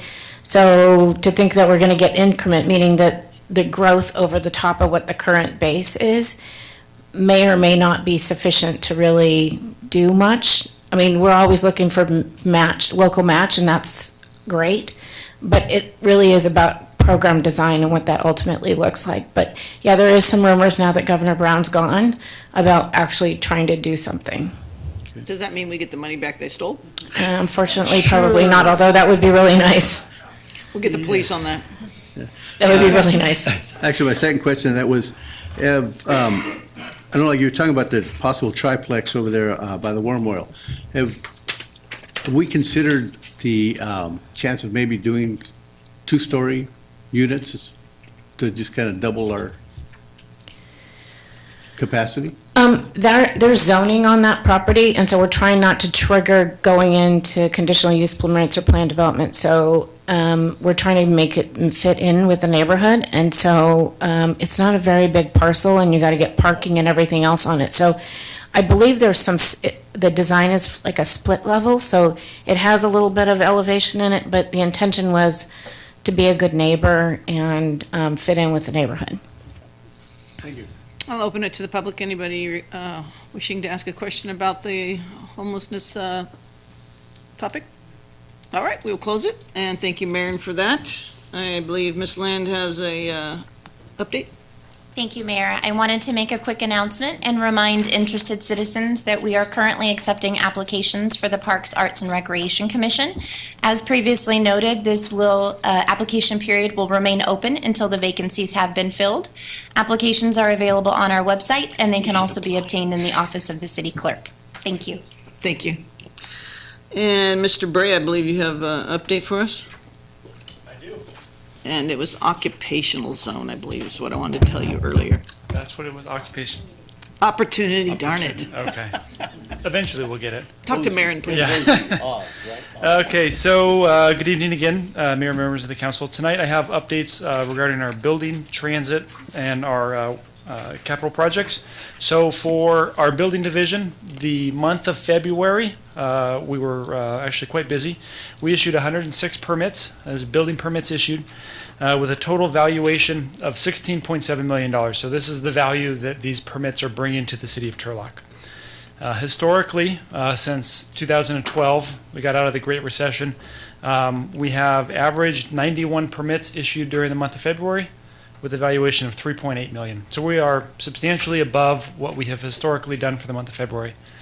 One thing to note, that valuation, $16.7 million, that includes $13.1 million on just the U.S. cold storage expansion. So there is that one-time large project that comes through, but we're more than happy to have it.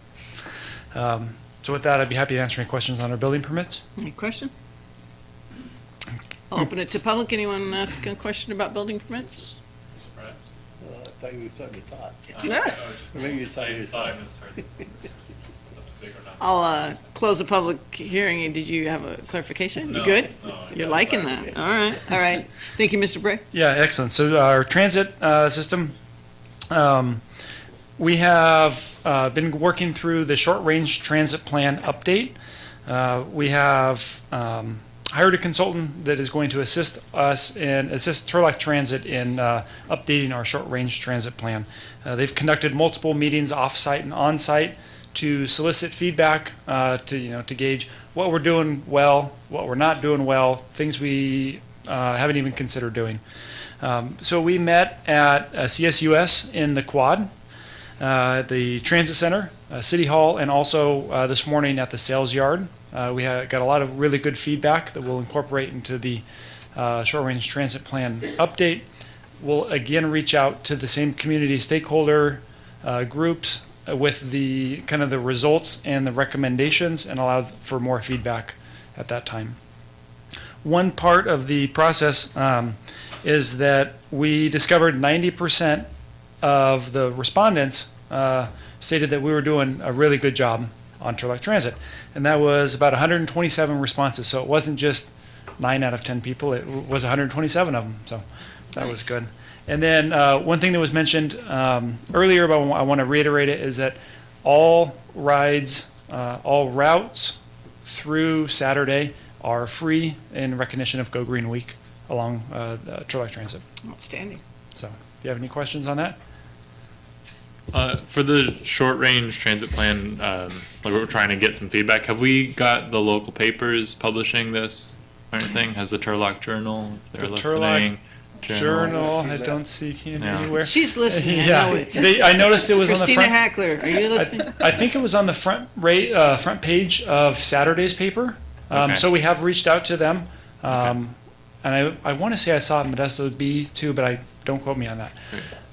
I used, I got a free ride. I dragged a couple of my friends onto the bus yesterday and, Kidnapping? I gave a, Sweet. it was, everything went smooth. Yeah, sometimes all it takes is someone to realize it's not so much of a hassle. It's easy and you can get to where you need to go. Yeah, I should have been wearing this shirt yesterday for it. Yeah. Thank you. Yes. And you said that you're going to be meeting with more stakeholder groups after this week of kind of free people coming up and giving free feedback and things like that. So we are going to reach back out to those same stakeholder groups to kind of relay all of the information that we had received and kind of what our recommendations were. We'll definitely accept and take more feedback if someone has them. I didn't write down the website, but it's on our... TurlockTransit.com/mywish. That's what it is. TurlockTransit.com/mywish allows anyone to go and basically say what their wish is for the Turlock Transit system. They want to, serve to a particular location.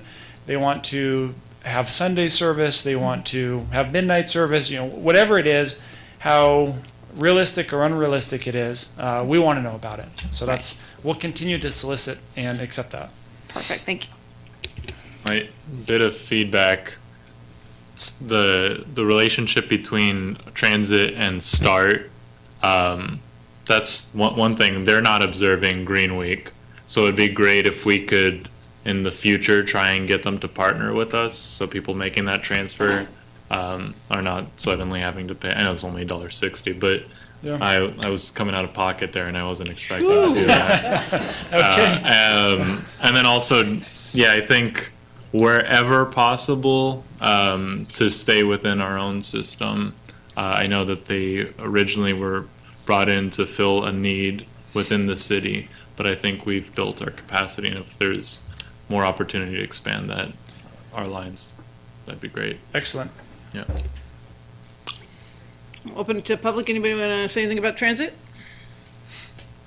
Close the public hearing.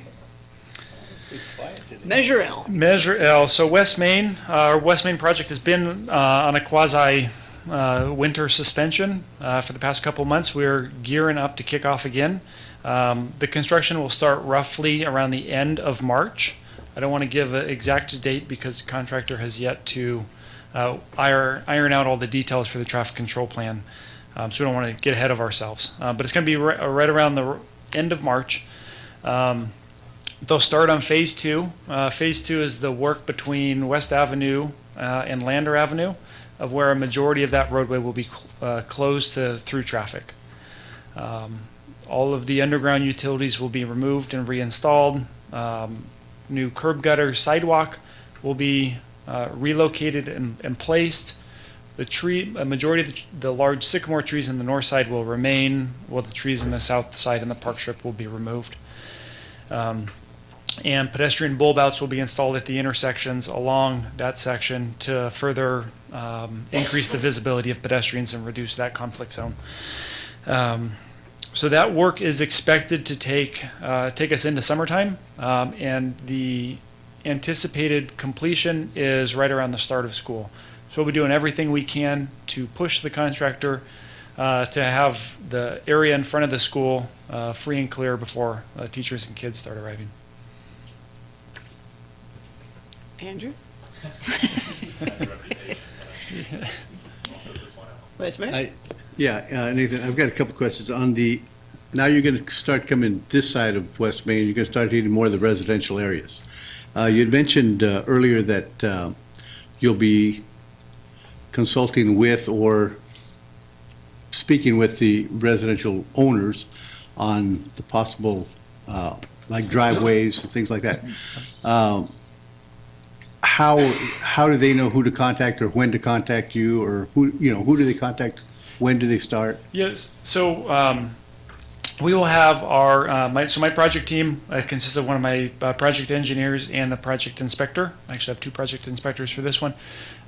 So they will be actively going out and coordinating with the property owners, or at least the residents there. And if the residents are not the owner, and we can make sure that we get in touch with the owner to coordinate directly with our staff in the field and the owners there. So we'll be starting that process here soon. Anybody in the public wanting to ask a question regarding Measure L? Wow, everybody listening's like, I wish I could. Okay, any other questions? I'm not sure if this would be the best place for it, but it is concerned Measure L. I was going to do it under my council comments and items, but since you're here, the list that we came up with for Measure L, I was kind of led to believe that it was kind of almost like set in stone. Is that true, or can we revisit this and look at maybe reprioritizing some of the streets on there? Drum roll, Mr. You're reading Bray. my mind. It can be revisited. My staff is working on looking at all of the road maintenance activities, whether they be road maintenance in terms of fixing potholes and making sure our striping is adequate. We're addressing leaf pickup. We're addressing, the landscaping in the medians, to larger projects that are on the street highway system, whether they're local, residential, arterial collector streets. What I'm looking at is the first meeting in April. I'm looking at bringing that back to this council to understand your priorities and readdress what your priorities are. I'll have a couple different options, some recommendations, but then open it up for further discussion, and we can have those discussions then. Excellent. I like it. I got one. Thank you. All right, any questions? Mr. Bray? Yeah, lastly, we had our pre-construction meeting 2 weeks ago, 2.5 weeks ago, for the Folkerth Interchange project. That project will be kicking off here soon. The contractor is actively working on their pre-construction activities, so they're working on developing their schedule, all of their necessary submittal documents that they submit to the city before we approve them and they start working, with the expectation of the project starting construction within about a month or so, probably closer to 3 weeks. Once they do start, the anticipated timeline is roughly 12 months. The intersection won't be closed that entire time, and actually the on and off ramps will just be closed for a very short duration of that time. But there will be there'll be a lot of construction work in that area, and there'll be a lot of lane shifts and narrowing down to one lanes. So there will be some delays there, but it'll all be for the betterment. The interchange will have 2 new traffic signals installed at both on and off ramps. The pavement will be widened and resurfaced, bike lanes installed, sidewalks installed, connecting both sides of the freeway on Folkerth. So, with the intent of being redundant, knowing that you've just, again, described 2 different intersections that are like in a row, either direction, can you assure us that there's no way that they'll both be closed off at the same time? Yeah, so yes, I can. Good answer. The West Main project won't go up the ramps, the on and off ramps, so that interchange won't be closed. There will be some times where it's delayed, but Caltrans doesn't like a lot of delay on their on and off ramps, and so that is really minimized unless it's a full ramp closure. So a delay and a close won't happen at the same time either, correct? I mean, I'm just thinking of our residents and of emergency vehicles. That would be the worst scenario that you could come up with. Yeah. More than likely, that will not be the case. We've started this construction on the Folkerth Interchange project later than we anticipated, where we had anticipated paving operations to be right around the same time as when we would be doing the closures of those on-ramps. So between those different scheduling, I think we'll be fine. But we will do everything we can to make sure we minimize any impacts. Thank you. Okay. Excellent. Thank you. Ms. Bray? All right, nothing from fire department, municipal services, nothing, parks, recreation, and public facilities, nothing, and the police department. I know you guys actually want to tell us what's going on Saturday. This Saturday? Or not? 23rd. It's 23rd. I think I have it, yeah, I'm gonna be all by myself out there then. Our open house is on the 25th. Outstanding, look at there, good thing I asked you. It's a closed house. Mr. City Manager, you have comments? Thank you, Madam Mayor. I appreciate that. To kind of follow up on some of the discussions that we've had here at council in the last couple of meetings, I'm happy to tell you that management, the executive team is working together on revisions to the 18-19 budget and preparing for the 19-20 budget, all with an eye toward deficit reduction. We've provided department heads with a budget schedule that will take us through the hearings, help organize our work.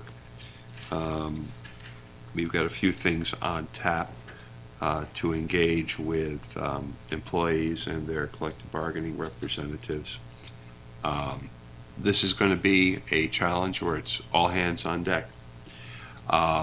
And I want to say that nobody knows how to do a job better than the person who does it. And the resources that we need are not merely financial, they are truly human. And I'm reminded of a story about a fellow named Jack Welch. Jack Welch was the chairman of General Electric Company for a long time. And he was kind of a hard case, but he liked to go out to the plants. He'd visit the plants on an annual tour. And he shows up at one facility, and they take him around. They show him all the things that they want him to see. And it's getting around lunchtime, and there's a crowd gathering downstairs in the employee cafeteria. And so the plant manager says, "Mr. Welch, would you mind coming downstairs? We've got a fellow who's retiring after 30 years with the company.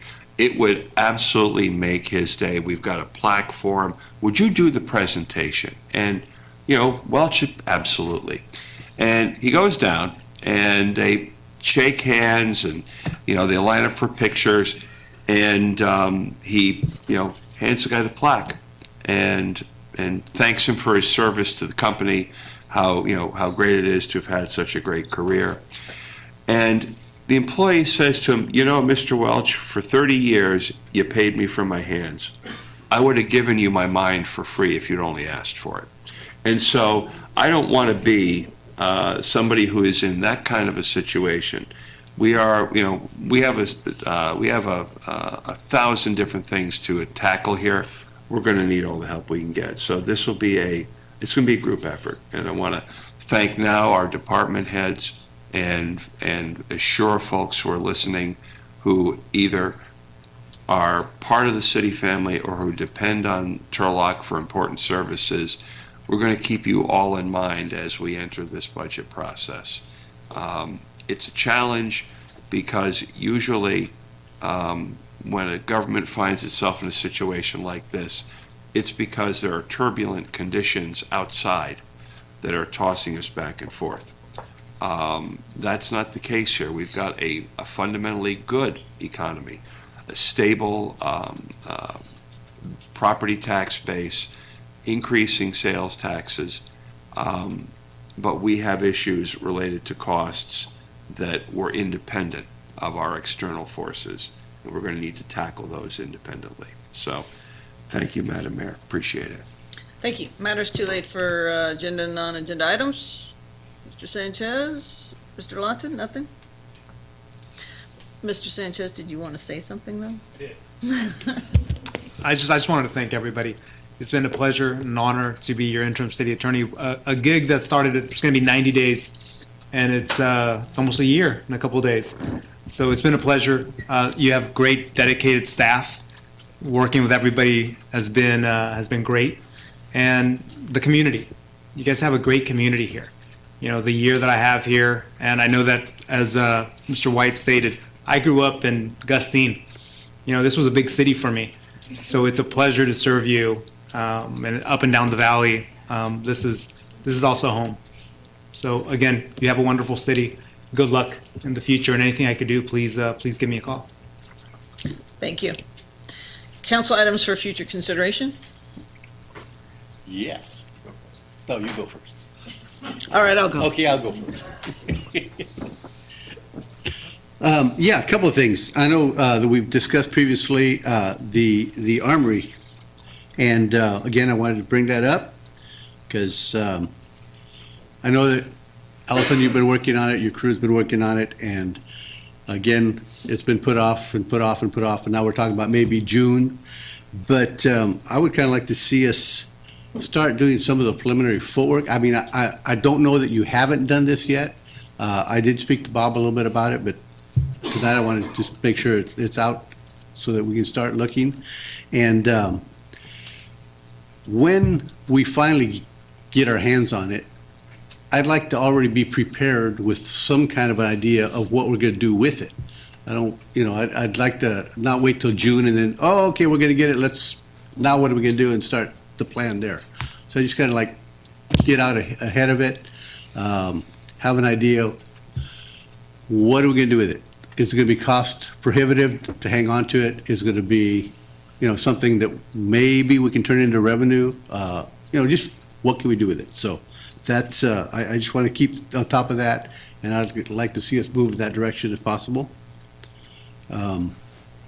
The other thing that I mentioned at the last meeting was the multi-level garage. And I know I got a response, and she sent me a link on that, and I couldn't open it, so I couldn't see the whole report. But I did, I know that the general plan was that the report they did previously says that sometime around 2030, we're going to be thinking that we probably should be looking into multi-level parking facility. Again, I kind of say, why wait till 2025 or 2030 before we start planning for this? Can we look at it now and at least get a general idea of what it's going to take so that when we get closer to the point where we say, okay, it's time to look at this, we've already got everything in place, we just have to maybe plug in a few new numbers, you know, something like that. Those are things I'd like to see looked into and come forward sooner than later, I guess. Yes. On the topic of the multi-level garage, one of the things I did for homework this past couple weeks was looking at all the properties that our city owns, and we've got a lot of parking properties. I was on the topic of multi-level garage. Is it possible to? Are there any examples of cities that have created both multi-level parking and affordable housing type solutions? So a stacked solution where we can actually expand the capacity of our parking as well as create apartments within the downtown area. I know that we've got a lot of properties in town, so if that's something that can build our capacity for housing, I'd be interested to learn more about that. And then on the engineering side, we talked about this deficit that we have. One, I wanted to understand the repayment structure for that deficit, and then really get a firm understanding of where that deficit is coming from a project side. Like, what are the things that are creating that? From a business development thing, I talked to the city manager a bit about this. If a nail salon or a barber downtown is opening up, is that costing the city money from an engineering side? If it is that from a strategy standpoint for policy wide, in line with our economic development strategy for the city? Are there specific industries that we don't want to incur any additional costs in that department? So that's that. And then additionally, I want to have the conversation about, we've talked about the spending, the costs to the city. Next step is the revenue side of the equation for the budget. There are things that the city staff, I'm sure, has already discussed. Would love to know when we could get that ball rolling on there and understand how much additional revenue potential there is. What are the recommendations of staff there? And a little tiny piece of that is the cannabis equation. I know that in the memo put out, there was a recommendation for us to not agendize the item until, was it April, the first weekend, first meeting in April, because the city attorney, the situation with the city attorney. I think that we can move faster in terms of understanding what our options are before having to actually draft whatever we're going to be putting into the city code. So I want to light a fire on that because I think we're in a position now that we've got a lot of facts, we've got a lot of people interested in what's happening, and the general consensus in the city is, regardless of where we're going, yes or no on it, they want us to make a decision. So let's push that ball forward and act sooner rather than later. I think, I would hope that we could move it faster than there. And lastly, with the farmers market agenda item, I know that we had to pull that last minute. A couple items there. I think it'd be great for us there's certain items that trigger this community. Farmers market is one of those items. I know Califia, I hope to God it's not our farmers market, but we all know what these items are. So if we can, from the staff's side, really give us some insight into when these types of things are going to be coming up, so we can start engaging the public earlier in the process. Finding out that one, it was on Friday, and then also it getting removed. I would hope that we could have a little bit more warning on those sensitive subjects. Council items for future consideration. I had the opportunity to speak with the Covenant Village members and some people who live just near there. And one of the things they want is, much like CSU Stanislaus on Crowell Road, where there's straight cross for them, because walking down ambulatory status, they don't want to go forever. They were kind of hoping for a blinking light in the ground as they walk straight across to the hospital. So I thought I'd bring that up and make sure that we at least looked at it to see if it's feasible for them. I was referencing where it came from on Kroll, where it's for the university, that one like that, but it's actually on all of this, between the hospital and Covenant. They want something just like that, yes. So I thought I'd bring that up. They also said that walking across the street, whether legally or not, sometimes the traffic is a little ridiculously fast for them. So they're trying to play Frogger. I don't know if anybody knows what that is. Okay, council comments? I just wanted to say welcome to Church Hall White. We didn't pick them because they were the cheapest. She did say Church Hill. I just said that too. But I think Church Well.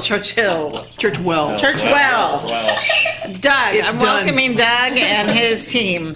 So we all felt like they were going to be the best fit for our community, and we welcome their expertise. And I am going to be traveling to Washington, D.C. in the later part of the month, meeting with a couple of our representatives. Michael was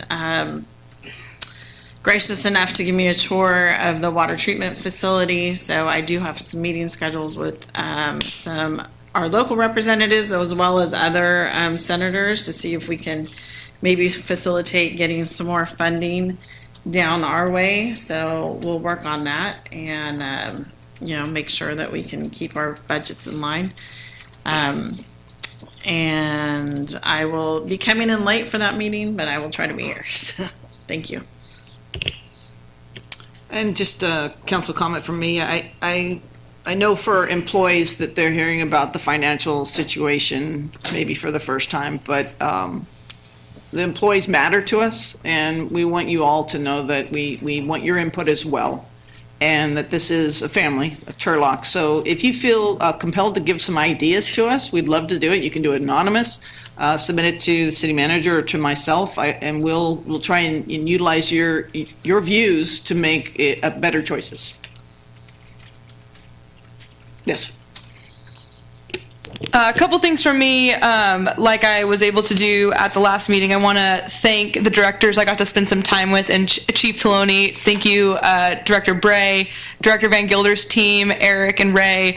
I was really able to, once again, what Nathan just said about that $16.7 million of activity. I got to meet really the people that are on the ground, and especially the 2 planners that were here, 4 planners that really touch those projects, know every detail of these projects that are coming in monthly, and the people that are called about it constantly. It's fantastic, the morale and the expertise, and just really how deep our talent is in this building. I just wanted to commend you on your staff. And Director Van Gilder, one of the biggest things that I've done, and I'm acknowledging it now as I've driven around Turlock, is really taken the beautification of our medians, our bushes, just our hygiene of our city for granted.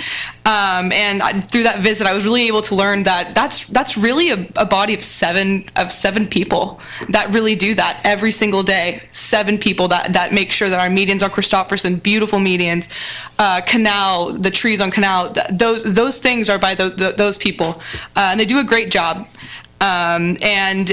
Once again, especially in our districts, like me and Gil's district, we get a lot of calls about potholes and things like that. I also was able to learn that it's really 2 guys that are doing those. 2 guys every day. And when we get calls about it, that's good, because those 2 guys and in that team of 7 people, they can't be looking constantly for it. So when you call me and Gil, our people up here, as well as our staff in our city, it's work that we have to do, but that's exactly that. It is work that we have to do. So having those eyes and calling about the potholes that are in front of your driveway, it helps. It helps us. So I wanted to relay that back to people who are watching, people in the audience. I didn't know that's sufficient for us to do the job that we have to do. So please relay that back. And Chief Taloni, thank you so much for the time that you got to spend with your guys. I encourage my colleagues to definitely take up what Paul suggested to see what that looks like, and I did exactly what Paul was suggesting to ask them those questions about overtime. What does that system look like compared to others, and why do we do what we do here? And it really makes sense when you give the time to have those conversations, and we're able to really learn a lot. So utilize our resources, especially when we go into these times where we really need to put our best foot forward when we're coming into these really these fiscal constraints, and dealing with the best facts we can provide with ourselves. And it comes down to taking the initiative and having those conversations and asking those questions. And yeah, welcome, Doug. So excited. Becky did a great job. Kind of talking about the process, and we're so excited. Just like Doug was able to say here, having that homegrown mentality is something that our city really prides ourselves on, and to be able to add that to our team up here is an absolute asset. So very excited. Thank you so much. Vice Mayor? Yes, two comments. One, we were just at Donnelly Park this last weekend, large group of us, and especially with people in the on camera, if you had any doubts, Turlock City Council can work together. We were all out there. We were all had rakes in our hand. Well, except you had a I was painting. She had a paintbrush, okay. And we had to follow her around, make sure she didn't miss a spot. Yeah. But we were all working together with the Sikh community. They adopted Donnelly Park. And it was a nice event. We had the firefighters out there raking up. So, you know, it was a nice chilly morning, but we kept warm with it, and it was a good event. So, for those of you that missed it, you ought to consider participating in the next Adopt a Park, which I'm sure will be coming around the corner soon. So, anyway, thank you for that. That was cool. The second thing, that on a little bit more serious note, I know we've been talking. Again, kind of piggyback on a couple of comments by the city manager and the mayor. We all know that the budget is going to be a rough task. I just want you to know that on my part, I think the last thing that I want to see is people reduction. I know we're going to have to make some adjustments as we go, but I'm looking for each department to step up and help find ways to keep our people. I don't want to see anybody go. So that's me. Okay, closed session, we have none. Reports for closed session, doesn't matter because we didn't have one, and we are looking for an adjournment. Move to adjourn. All right, and a second? Second. All in favor say aye. Meeting is ended, thank you. One day I'll get you. I looked at you, I gave you a split second. I gave you a split second, okay? What is he doing?